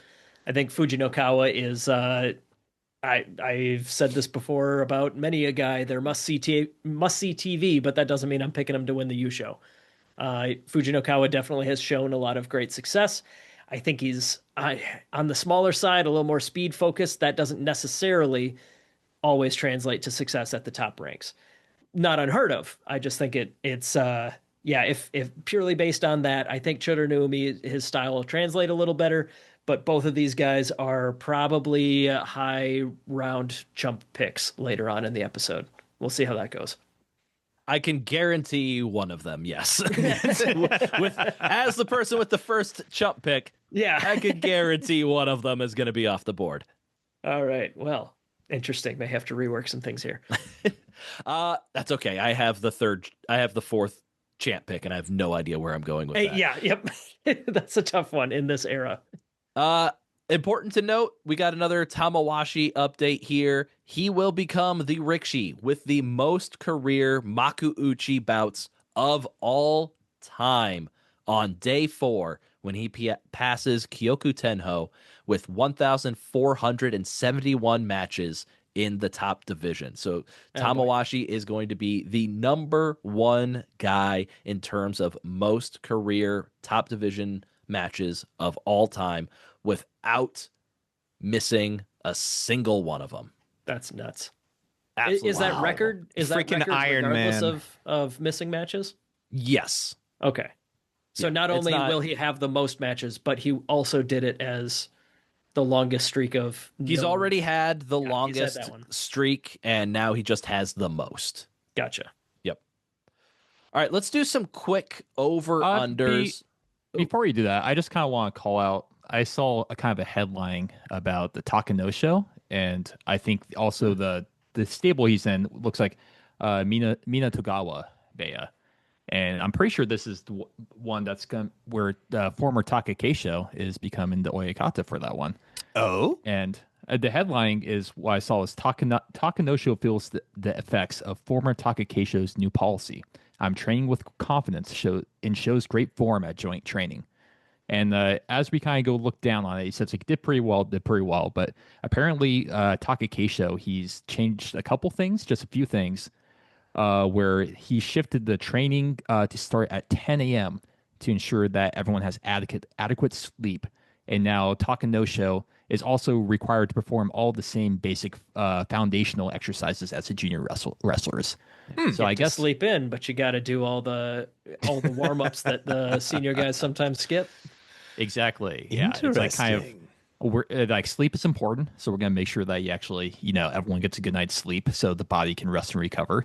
And the other thing is like, yeah, you have to. There's some things that are non-negotiable. Even if you're up there in the Makuuchi, you're a Sekitori, you're like the one getting out there getting wins. You still gotta do some of the basics. So still got to do your morning Shiko with everybody else. Yeah, I really like that, and I thank you for bringing that up because I actually missed that. In the off month that it was Tokiwayama stable. Tokiwayama Oyakata reached mandatory retirement age in January, and he handed it over to Minatogawa, which is the former Takakeisho, and it is now the Minatogawa stable. I wonder if I don't know who got the Tokiwayama Kabu if it wasn't the former Takakeisho. So curious where that went and why it didn't just remain Tokiwayama stable, but just transferring it over to Takakeisho. We'll look into that at another time. But yeah, that's really cool. Thanks for bringing that one up, Fleric. Yeah, I just love seeing, like people trying to buck tradition a little bit to actually try to do a little bit better and like try to actually bring some modern sports science into this. So I am going to be keeping a close eye on Takanosho about that. Very cool. All right. Let's do some quick over-unders on some Rikishi of note. And let's start with Abi. I set it at 9.5. He is at Maegashira 5. He went 10-5 last Basho, looking a bit better. What are people's thoughts on Abi? If I were to actually, I'm going to set it to 8.5. I think 9.5 is a little too optimistic. I'll set it to 8.5. I will less confidently put my thumbs down back up here. Okay. I would also say lower. Nope, gotta go lower. Think his double-digit wins was a result of being Maegashira 12 last time. Yep, I think he's going to have harder matchups. I think he is only getting older and getting more figured out. All right. What about same for me? I'm going to go. We're all under. All you under too, Ryan? on Abi. Ooh, Probably, yeah. Probably. Hey, come Probably. on, make a stance. You can't get by with that. We got several more to get through here. I was about to say we got a few. I might have a hard Lightning stance on somebody else. We'll find out. Lightning round. Fine. 7.5 wins for Shishi. As I mentioned, he went 9-6 from like Maegashira 15-ish. He's tied for his career high rank of Maegashira 11. And for our listeners, Fleric has typed coward Ryan under the bullet points. Let the record stand. Anyways, continue, Ryan. You were trying to do other things and over under 7.5 wins for Shishi at his career high rank. Stop bullying me. We're going over on Shishi with over, Mac baby. and Fleric. Sorry, Mac and Jake. I think that as much as I do like making fun of Shishi, that just to make Mac a little bit upset, I don't know. I think he's doing pretty good. I'm calmed down now. Don't round me up, baby. Don't round me up. Yeah, don't. I'm gonna go under. I'll take the under on Shishi. I just think it's possible he still has time to turn a corner. I hope this is it. And he's showing a lot of stability, even if it's not double digits. I don't trust him to have winning records in back-to-back Basho. Yeah, it's like how they always say in March. Is Shishi going to come in like a lion or come in like a lamb? So yeah, that's what they say. All right, let's take a look at Asanoyama. 10.5 wins over under. I know he disappointed last Basho with the 9 and 6, but do we have more expectations for Asanoyama this time around? I think he might be washed. I think he's a little under. Yeah, might have and it's hard. Too high. I'm with you on that. What if I put it at 9.5? I might still pick the under. I like that placement for the over under, but I'm pretty pessimistic here. Like he should have been feasting at this point if he was anything like the wrestler that he used to be. Disappointed me, Asanoyama. I'm gonna take the over on Asanoyama. I have a bit more faith. Okay. He might be my champ. I don't know. That is very much up in the air. It didn't work for me. We scared him, boys.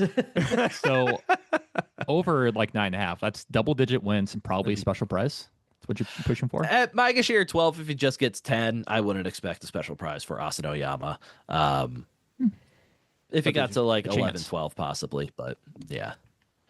All right, let's take a look at our two newcomers. Fuji Seiyun over under 7.5. Kachikoshi or Makekoshi?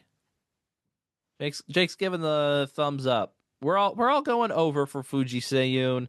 Yeah, I don't see why not. Looking at the group of people around him, I think Fuji Seiyun is set up. What about Fujiryoga? That man is a bulldog. A lot more confident in Fujiryoga. I didn't feel like I should, since he is making his top division debut. I didn't want to put his number higher than Fuji Seiyun's, but I was thinking of like making it 9. What if I put it at 9.5 for Fujiryoga if we're all so confident? Ooh, yeah. Then I might take the under, but I think that's a better place to put it. Probably. Yeah, I would. Yeah. Yeah. Okay. Here's I'm a question. just really high on these guys. I think that this stable is on the rise. I think that these guys are coming in real hot. And there's always the wild card of this guy has a style that some of the guys around him have not faced before, and I think that those things, if I had to pick yes or no, I'm going to go with yes on this one. I think they're going to do well.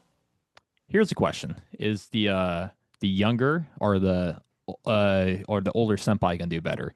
Is Fuji Seiyun, the older person, going to do better than the younger Fujiryoga, or the other way around? I think Fujiryoga might have more of a volatile hot start here, but I think as a nearly pure Oshidashi guy, his ceiling might be lower. But I'm not super confident in that. That's all just kind of guessing based on like their styles. I haven't really watched very much of these guys. I've seen the odd Juryo match here and there. But Fuji Seiyun, I don't know. He's 28 already. He might have made this debut a lot sooner, but he had an injury back in 2023. I don't know. I don't think either of these guys are necessarily approaching the Aonishiki level of prospect or anything like that. But yeah, we'll find out.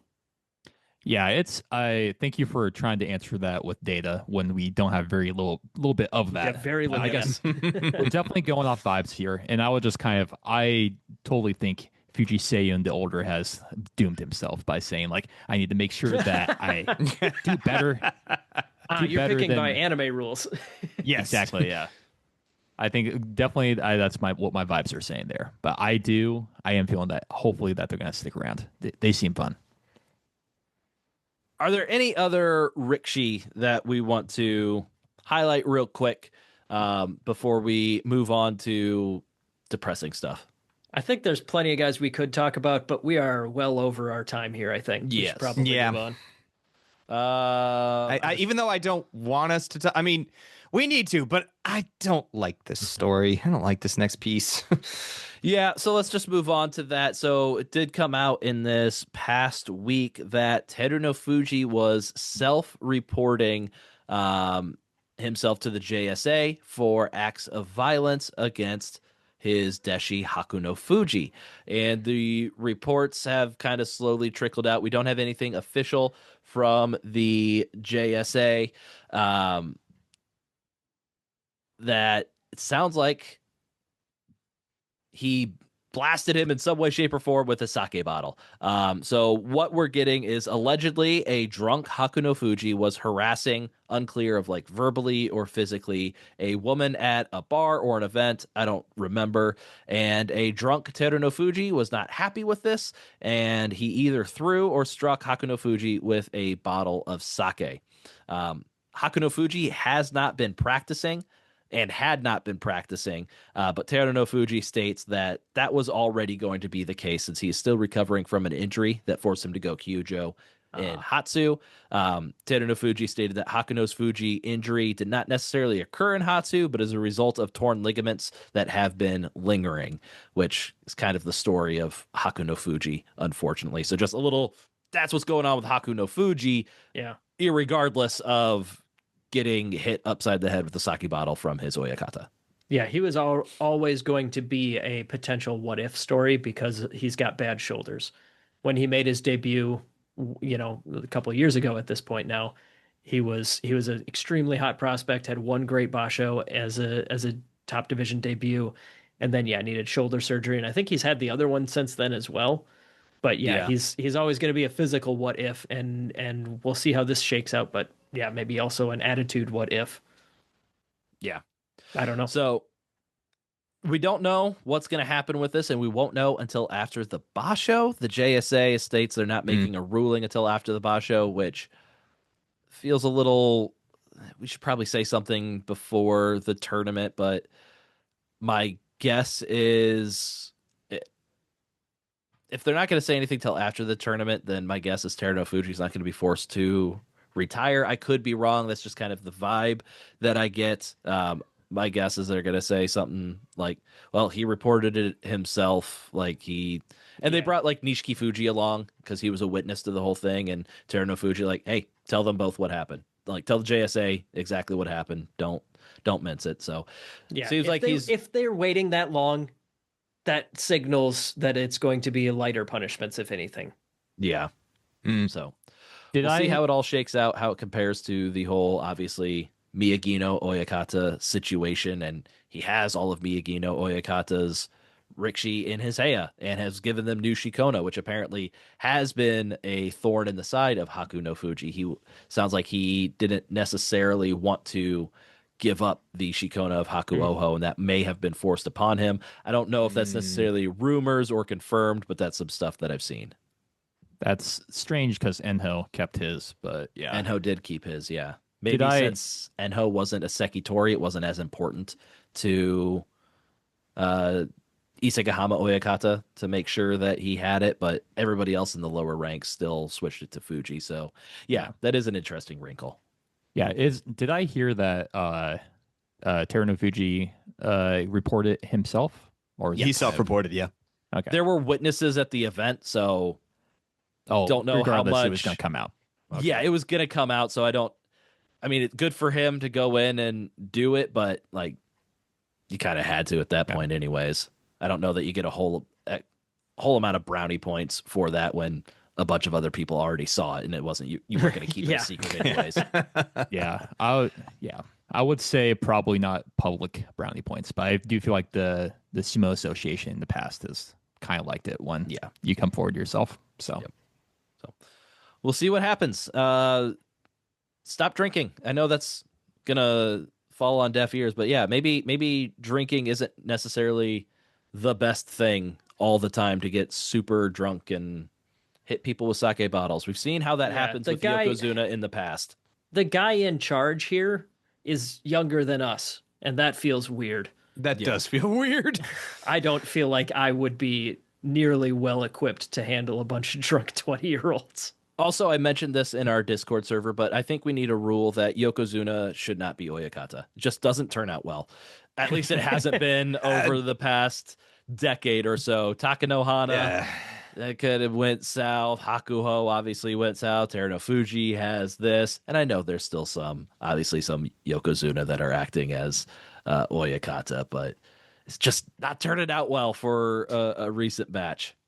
What, you mean the skill set to make you really good at sumo might not be to make the same skill set you need to be a really good coach? Interesting. Nobody's ever had that thought. Absolutely not. Don't even broach that one. But to that end, that just shines the light on Kakuryu, because Kakuryu is a former Yokozuna who is still an active coach, and just we've mentioned it on other episodes where when we made that Franken Rikshi, we wanted Kakuryu's heart, and I think it's really showing through at this point. Yeah. Which makes me think, what is Otowayama Oyakata hiding? How did Kirishima hurt his neck? Indeed. Yes. With that, we will take a well-deserved break, and we will come back in to the Champ Chump, and we'll get to our live Taskmaster task. You're listening to Grand Sumo Breakdown, the world's #1 sumo podcast, according to 3 out of 4 hosts of Grand Sumo Breakdown. Keep an eye out for our preview, midway, and recap podcasts for every professional sumo tournament and a host of bonus episodes in between. Help support us by joining our Patreon and spreading the word about our show.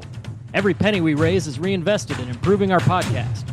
We also help run amateur sumo events and produce the American Sumo newsletter, which you can find on our website, grandsumobreakdown.wordpress.com.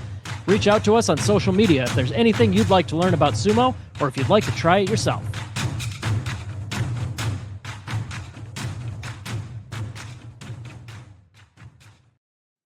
And we're back, taking a quick look at our GSB belts that we are going to continue to just let them go.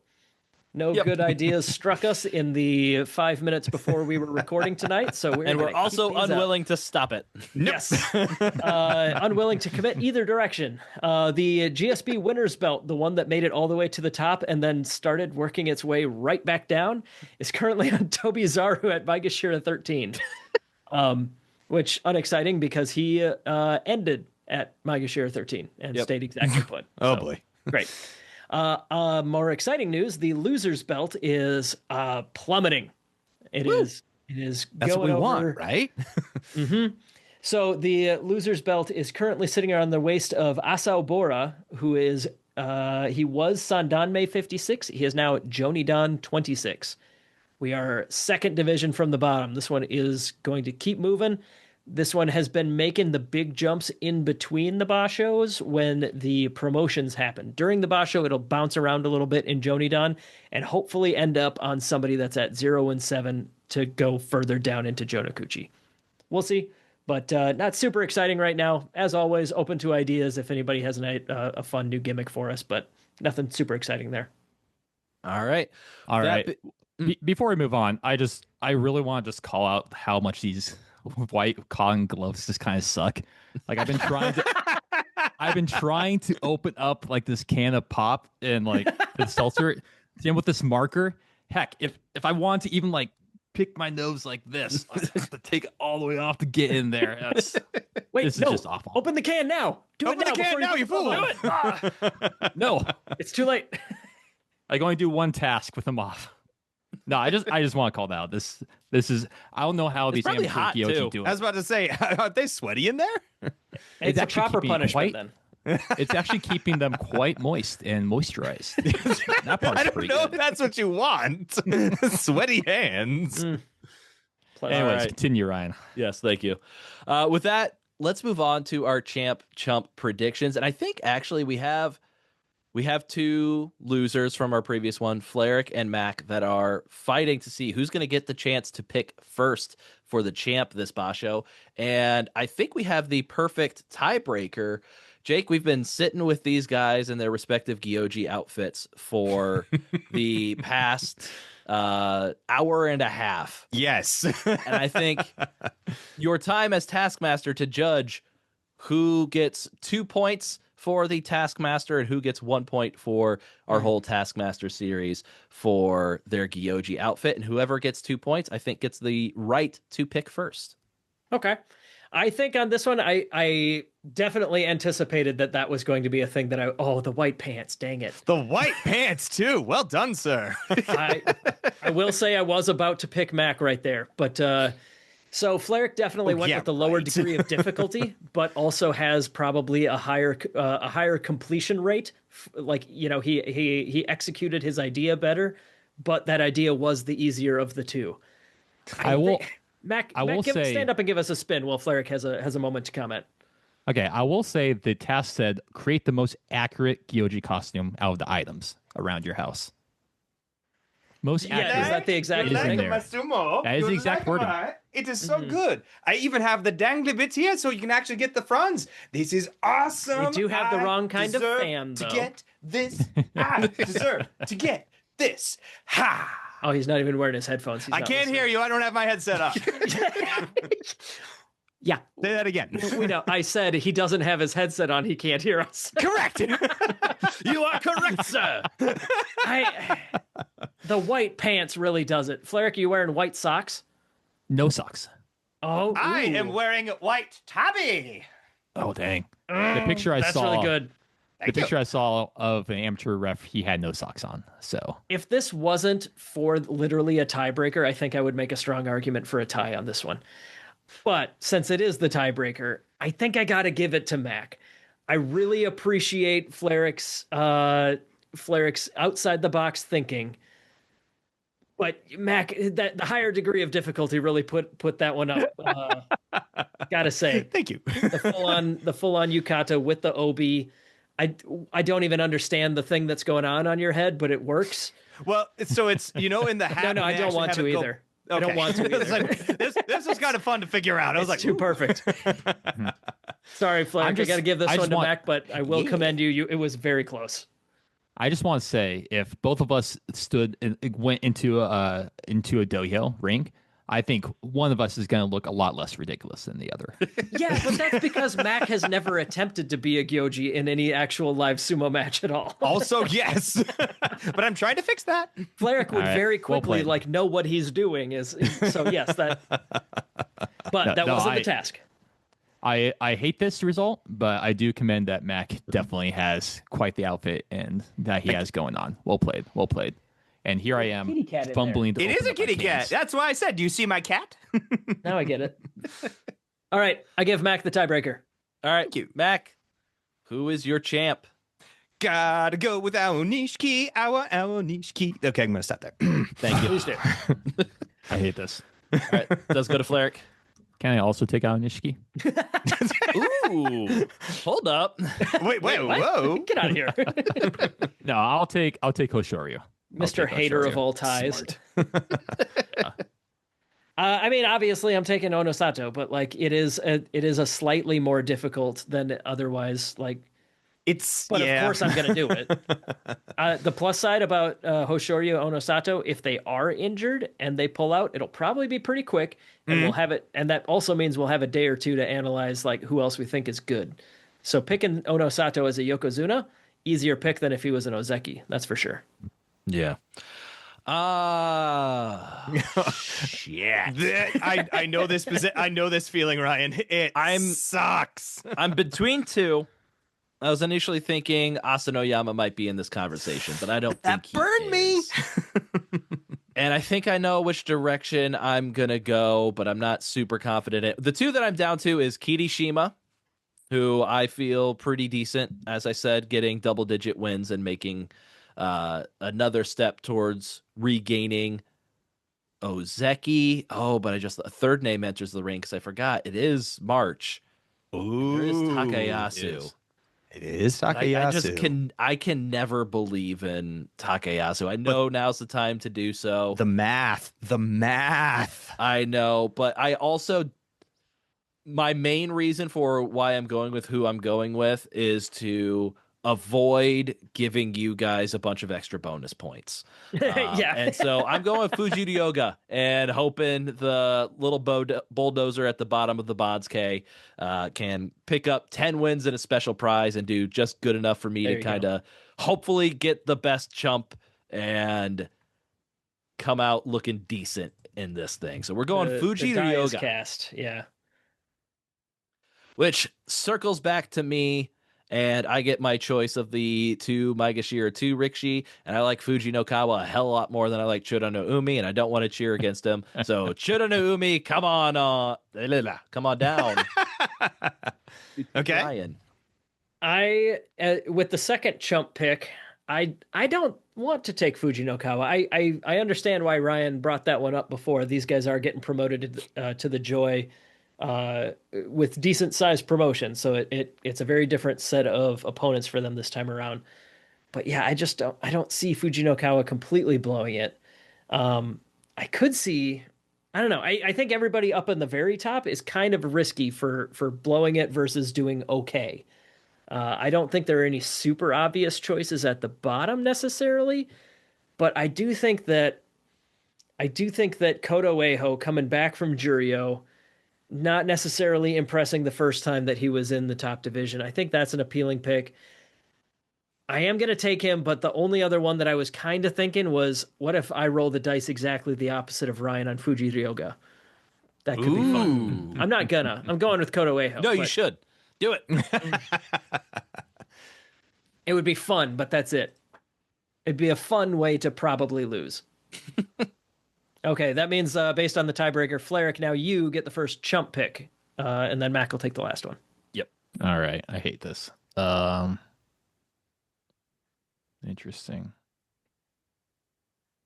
You guys are allowed to look at the Bonds-K before it gets to you, just as a heads up for all of us. But obviously it comes down to when the choices you're gonna pick are not there.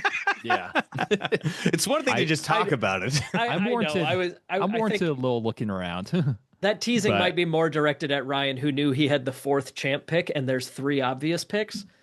That's the one that I might be a little bit more teasing or directing that teasing towards. I needed all those extra seconds to come up with. Mm-hmm. It's so hard after you get past the HOA. Mm-hmm. All right, it is. I think I am going to go the Bonds-K buddy on Fujinokawa and go with Chura no Umi as my jump. You can't. You can't do that one. No Umi. Oh, other way around. Ryan. Oh, you meant Fujinokawa. Wait, did you pick Chura no Umi? I thought yeah, Ryan. Yeah, Ryan chose Chura no Umi. Oh, did you? Okay. Yeah. Well, yeah, that's because I was definitely not listening. And because it's probably the better pick. Yeah, I definitely agree with that. Fujinokawa he's probably going to get destroyed, but sometime high risk, high reward. You know what? Let's go it. Yeah, let's go it. Fujinokawa. Let's do it. All right. And back to you, Mac. Chiyoshima. I'm going with that one. It's all right, he's older. Can't have too many more flying Hankas in there. I'm betting he's on his way down to Juryo. Might see him again, but I think he's on his way down. Not a bad choice, so. Yeah, Chiyoshima, Mitakayumi, Kinbozan are all in that area that had a losing record last time, are all kind of, definitely some appealing chump picks in that area. All right. So now it is time for our live Taskmaster task. And Jake, who would you like to read the task? We're going to go Fleric. Oh, let's do it. Got the little thing right here. Pulling it out. It's not in that one, Fleric. Hold on. Time out. Is it not? Yeah, it's the other thing. I had to revise it a little bit. Oh, I get you. Yeah, so it's not one. Okay, well, we're gonna have this for dramatic effect. There you go. This is the one that was sent to both Mac and I. Very... And I must say, I love how much detail and effort you put into this. I don't do punishments. I don't do punishments soft. I go into them very hard in every sense of the word. And those stand-up one. That stand-up routine. How's that going? Go ahead, Fleric. I am so disappointed that you don't have the stand-up routine done, Ryan. You have no Anyways. room to talk. The task that has been given to us. Let's read off. Using your marker without erasing, attempt to draw the 3 items described by the taskmaster as dictated by a 5-year-old. Huh? The drawing deemed best by the taskmaster after each round will earn a point. Most points after 3 rounds will be the winner. So I don't understand the 5-year-old part. Jake, unhide your things that I sent to you. I see it. Do I just read it as you typed it? Not as I typed it, as my 5-year-old daughter described the pictures that I want them to draw. Oh, and whoever understood. has the most accurate drawing to what the picture is. Thank you for listening to Grand Sumo We'll get a Breakdown. point. No. Until I next get time. it now. I get it now. Ryan is confusing me, though. All I'm doing is reading the text that he sent. The Yes. text that he sent, though, is his 5-year-old describing a thing. Yes. Got it. Okay. So all 3 steps in a row, or should I just one at a Do time? one, give him a second. Okay. Yeah. Step 1, draw a square.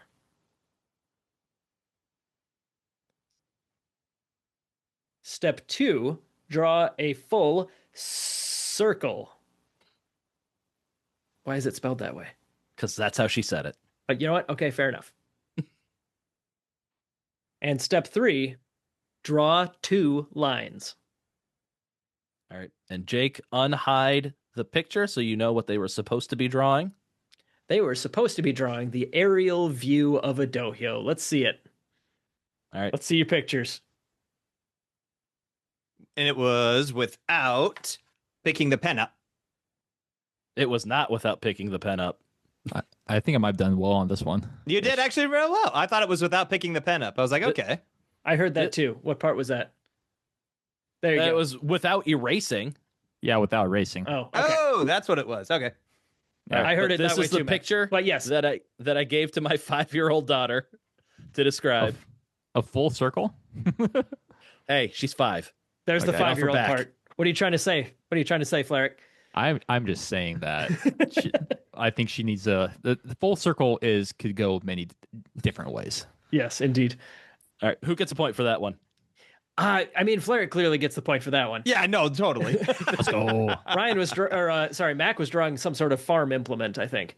I don't know really what I was going for. I just thought I was supposed to draw shapes. So I was like, all right, I'll draw shapes. All right. Okay, are Didn't we say ready how for, to draw it. are we ready for Jacoby. part 2? I mean, Jake, what was I going to say? So after reviewing what it is, give us a second to draw a little bit longer, I will say. It was cutting a little close. Oh, I'm sorry. Okay, I understand. Yeah. Okay, are we ready for number 2? Yes. Ryan? Yes. Okay. Live task part 2. Step 1, draw 2 butterfly wings apart.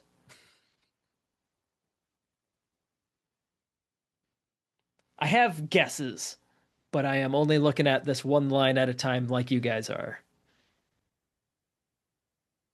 Now I know I can pick up my pen. That helps. It's helpful. Step like, wait a 2, draw 2 lines and a line on top. I appreciate the dedication to detail on dictating what the 5-year-old said. Yes. She said all the steps as well. Bless her help, or bless her heart. Not her help. Her help is poor, but her heart is pure. Step 3, draw a moon and a circle on the butterfly wings.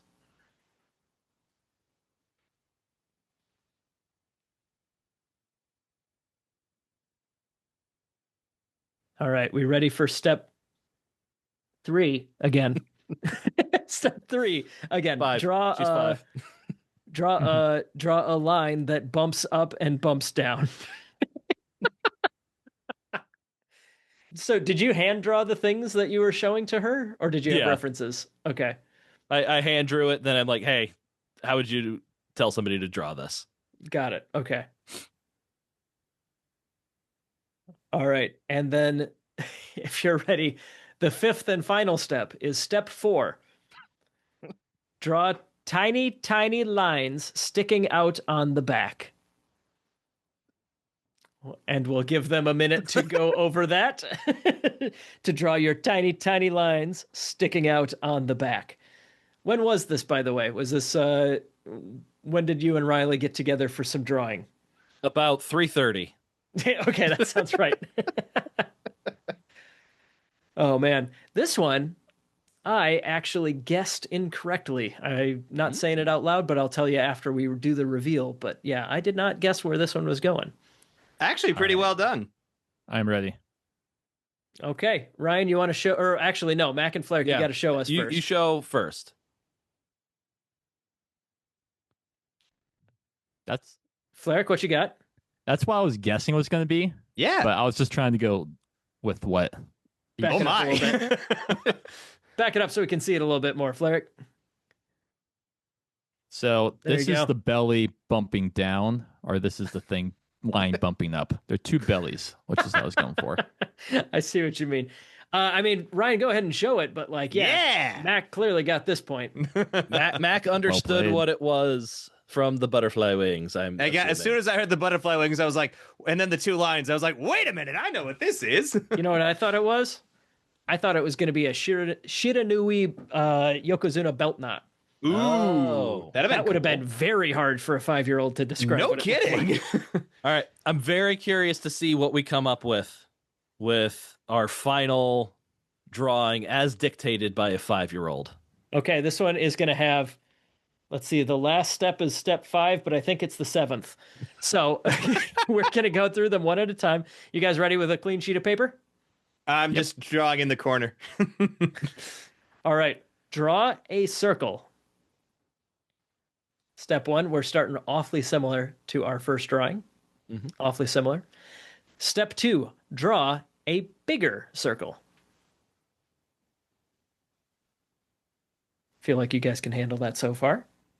Step 3, still on track with the right numbers. Mm-hmm. Draw half circles on the bigger circle. Mac's in trouble. I'm not quite sure how I'm going to pronounce one of these next ones. We'll see how that goes. All right, ready for the 4th step. Step 4. Draw 2 lines across. Gonna give the 5-year-old the benefit of the doubt on that one. I have encountered adults that put a T at the end of across. Yep. A lot of them get paid more than me. Okay, and we're ready for the 5th step. Step 3. Draw a line and a half circle, not touching the line, and draw a line up. Huh? Say that again? Step 3. Draw a line and a half circle, not touching the line, and draw a line up. Oh, I love her so much. She's so precious. As precious as she is useless. Yeah, at this task, yes. Yeah. This is famously like the Apollo 13 disaster. The astronauts had something blow up on the rocket, and they had to build something based only on audio descriptions over the radio from Houston. So this was a fun little exercise we did in school at one point, where you had to like describe a Lego construction to somebody else and have them build it with only hearing your words. Okay, are you guys ready for the 6th step? There's more? There's 2 more. Okay. Step 4. Do the same thing as step 3. She does not necessarily confirm which step 3 she means. But I assume the most recent step 3 is the one.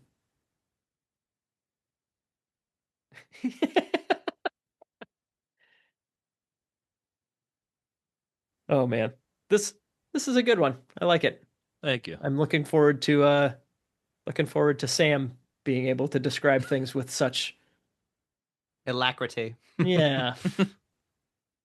Wait, alacrity means speed, right? Yes. Anyways. Indeed. And step 5, 7th. Draw a line across the little circle.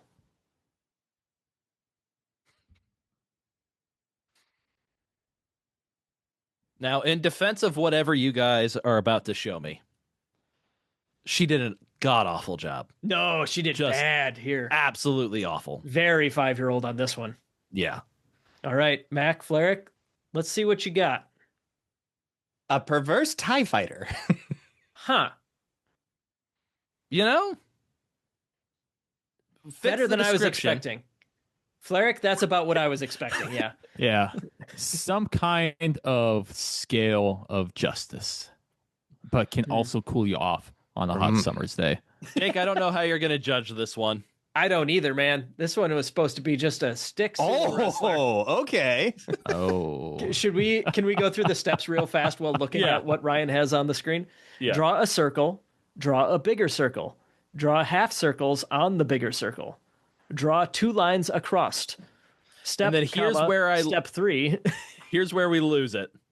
Draw a line and a half circle, not touching the line, and draw a line up. I think And that's then somehow do the supposed to same be thing the as step legs. 3. Maybe. No, Or I maybe think the that's head? the mouth. I think and, that's like, supposed to be the top mouth. knot. And then step 5, draw a line across the little circle.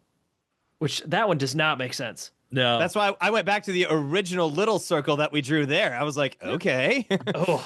Ryan, can I give both of them 1 point? Will that result in a final tie? Or do I have to pick one here? If you're the taskmaster. Ooh, I feel like Max is more like geometrically similar, but also looks exactly the same amount like a sumo wrestler as Flerix. Oh, yeah, totally. Like if I was looking for stained glass, I would go to Mac, not Fleric, but I don't think that means that he did a better job of this one. Hey, I'll take the stained glass. I gotta give this one a tie. I know that that puts them at 1, 1, and 1 as far as these 3 drawings, but like that was rough, Whoa. man. That was rough, Riley. You got to give us something to work with. Also, Riley, we still love you. Yeah. Yes. All right. Maybe see how she is at math instead of art. She's pretty good at math. Okay. Oh, Good. good. Oh, good. All right, good. But that Hey, what are you saying? so we are now sitting at 2 points for Mac for the Gyoji costume, 1 point for Fleric overall, and then we're gonna give both of them had the same score. We're gonna give them both 2 points for the final task. For the final task, but we have yet to score the second task. Was there a secret task? I I knew Fleric talking about crapping his pants wasn't. That was a thing. I knew that was a thing. That was very off-putting. More so than Fleric normally talking about crapping his pants. Right? Yeah. So Fleric or Mac, do you want when you wear white the pants? task? When you wear white pants, it's a thought that just naturally comes up all There's the a time. very slim margin of error on white pants. Right? Yeah. So one of you guys, Mac. Jake, who do you want to read the task? Mac, read this one. I think I had Fleric read the last one. All right, just a moment. The task again. Love the commitment for this, Ryan. Mm-hmm. Very authentic. Spell the word sumo with the highest score. To spell sumo, you must complete one of the 3 tasks with differing point values for each letter of sumo. Once a task has been completed by one competitor, it may not be completed by another competitor. A task must be worked into the general flow of the episode and within the context of the conversation as best you can to earn points. If you admit to Jake or the audience that you are playing this game during the episode, does this count? No. Okay, good. You will be disqualified. Your time starts now. Man, I Wait a minute, that's a definitely roll. set you up for this one. I set All you right. up for several of these. Yes, you did. So I was like, Let me this- go over what Mac went for extra credit, but he's not getting extra points for doing multiple things in the same Right, of course. category. I will give him the higher Okay, one that that's what he I thought. did. Thank So you. for the sounds category, I have Mac doing both vroom vroom, and I think he might have slipped a roar like a lion in there. Definitely Yes, in you did. one of his rants as a Gyoji. So we're giving Mac 2 points for sounds, but Fleric did work in say uwu like a kawaii schoolgirl for 3 points. That also felt weird and out of place. Fujiseho senpai. For unusual statements, I have Mac getting 2 points for referring a conversation about a rickshaw to reminding him of his grandmother. Hey, can you read what the task is, and I'll see if I remember when it happened? Okay. And then Fleric got 3 points for relate the current conversation to a time you pooped your pants. Yep. Okay. Well, we already talked about that one. Yep. For M, movements, I got Mac for 2 here as well. He danced. He got up and danced when I gave him the real accidental alley-oop by saying, stand up and give us a spin. Yep. That's why I was like, oh, I gotta. Oh, man. Praying for that to come along, I bet. And then he also superseded his 1 point for hold your mouth open for an exaggerated 10-second yawn. That was very strange. It made me uncomfortable, but that was when you were showing off your card. Yes. But then Fleric got 3 points for that round with pick your nose. Which he did with order. and without glove. Point of order. What's up? I did it during the Takayasu segment. You did not call it I out, didn't though. notice. I did it say to call out?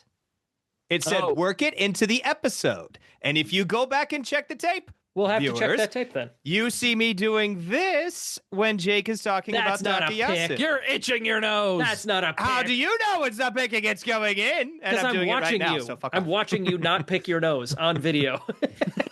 Fleric might have hit a knuckle. Like he was committing. And I then leave this to the taskmasters to adjudicate. Let's go to the other categories. I think for that one, we'll call it a tie unless that makes the overall game a tie. and then odd jobs. We have give Ryan an odd compliment. I Didn't catch that one. Did either of you guys? Yeah, do that? nobody. I commented your knowledge of space. That's true. He did That is do a that. little odd. Yeah, but that gets superseded later. We had 2 points for calling Jake, Jacob, Jack, and Jacoby That was once Fleric. apiece. It was really annoying. I initially was Steve. gonna have a category just like 3 different things to annoy Jake, but then I thought it might become too obvious. It was clear he was doing it on purpose. I wasn't certain that it was a thing, though. Yeah. And then the last one, take a sip of your drink, spill it on yourself, and dab it with loose leaf paper. I saw Mac do that. I was disgusted. Yep. Also used that explains same why he only had the one paper to draw on by the end. Yep. It's like, crap. All right. Whoops. By my math, that gives Mac 2 points, 2 points, 2 points, and 3 points for a total of 9. If we're saying the during the Takayasu conversation, this If doesn't that's count what as it was, picking I the don't want nose. to call that a pick. Okay. And then that gives us Fleric with 3 points, 3 points, 3 points, and 2 points Jeez. for 11 points, which would give Fleric 2 points for that round and Mac 1 point, which Oh, would son of a... tie our score up at 5 apiece, which we're going long here, but we got to keep going. In Taskmaster, as you know, there is a tiebreaker task. I didn't think we were going to need this, but I did prepare it just in case. We are going to go rapid fire and name a Yusho winner, taking turns until one of you can't name a Yusho winner. Jake, Ooh, you that's can good. decide who starts.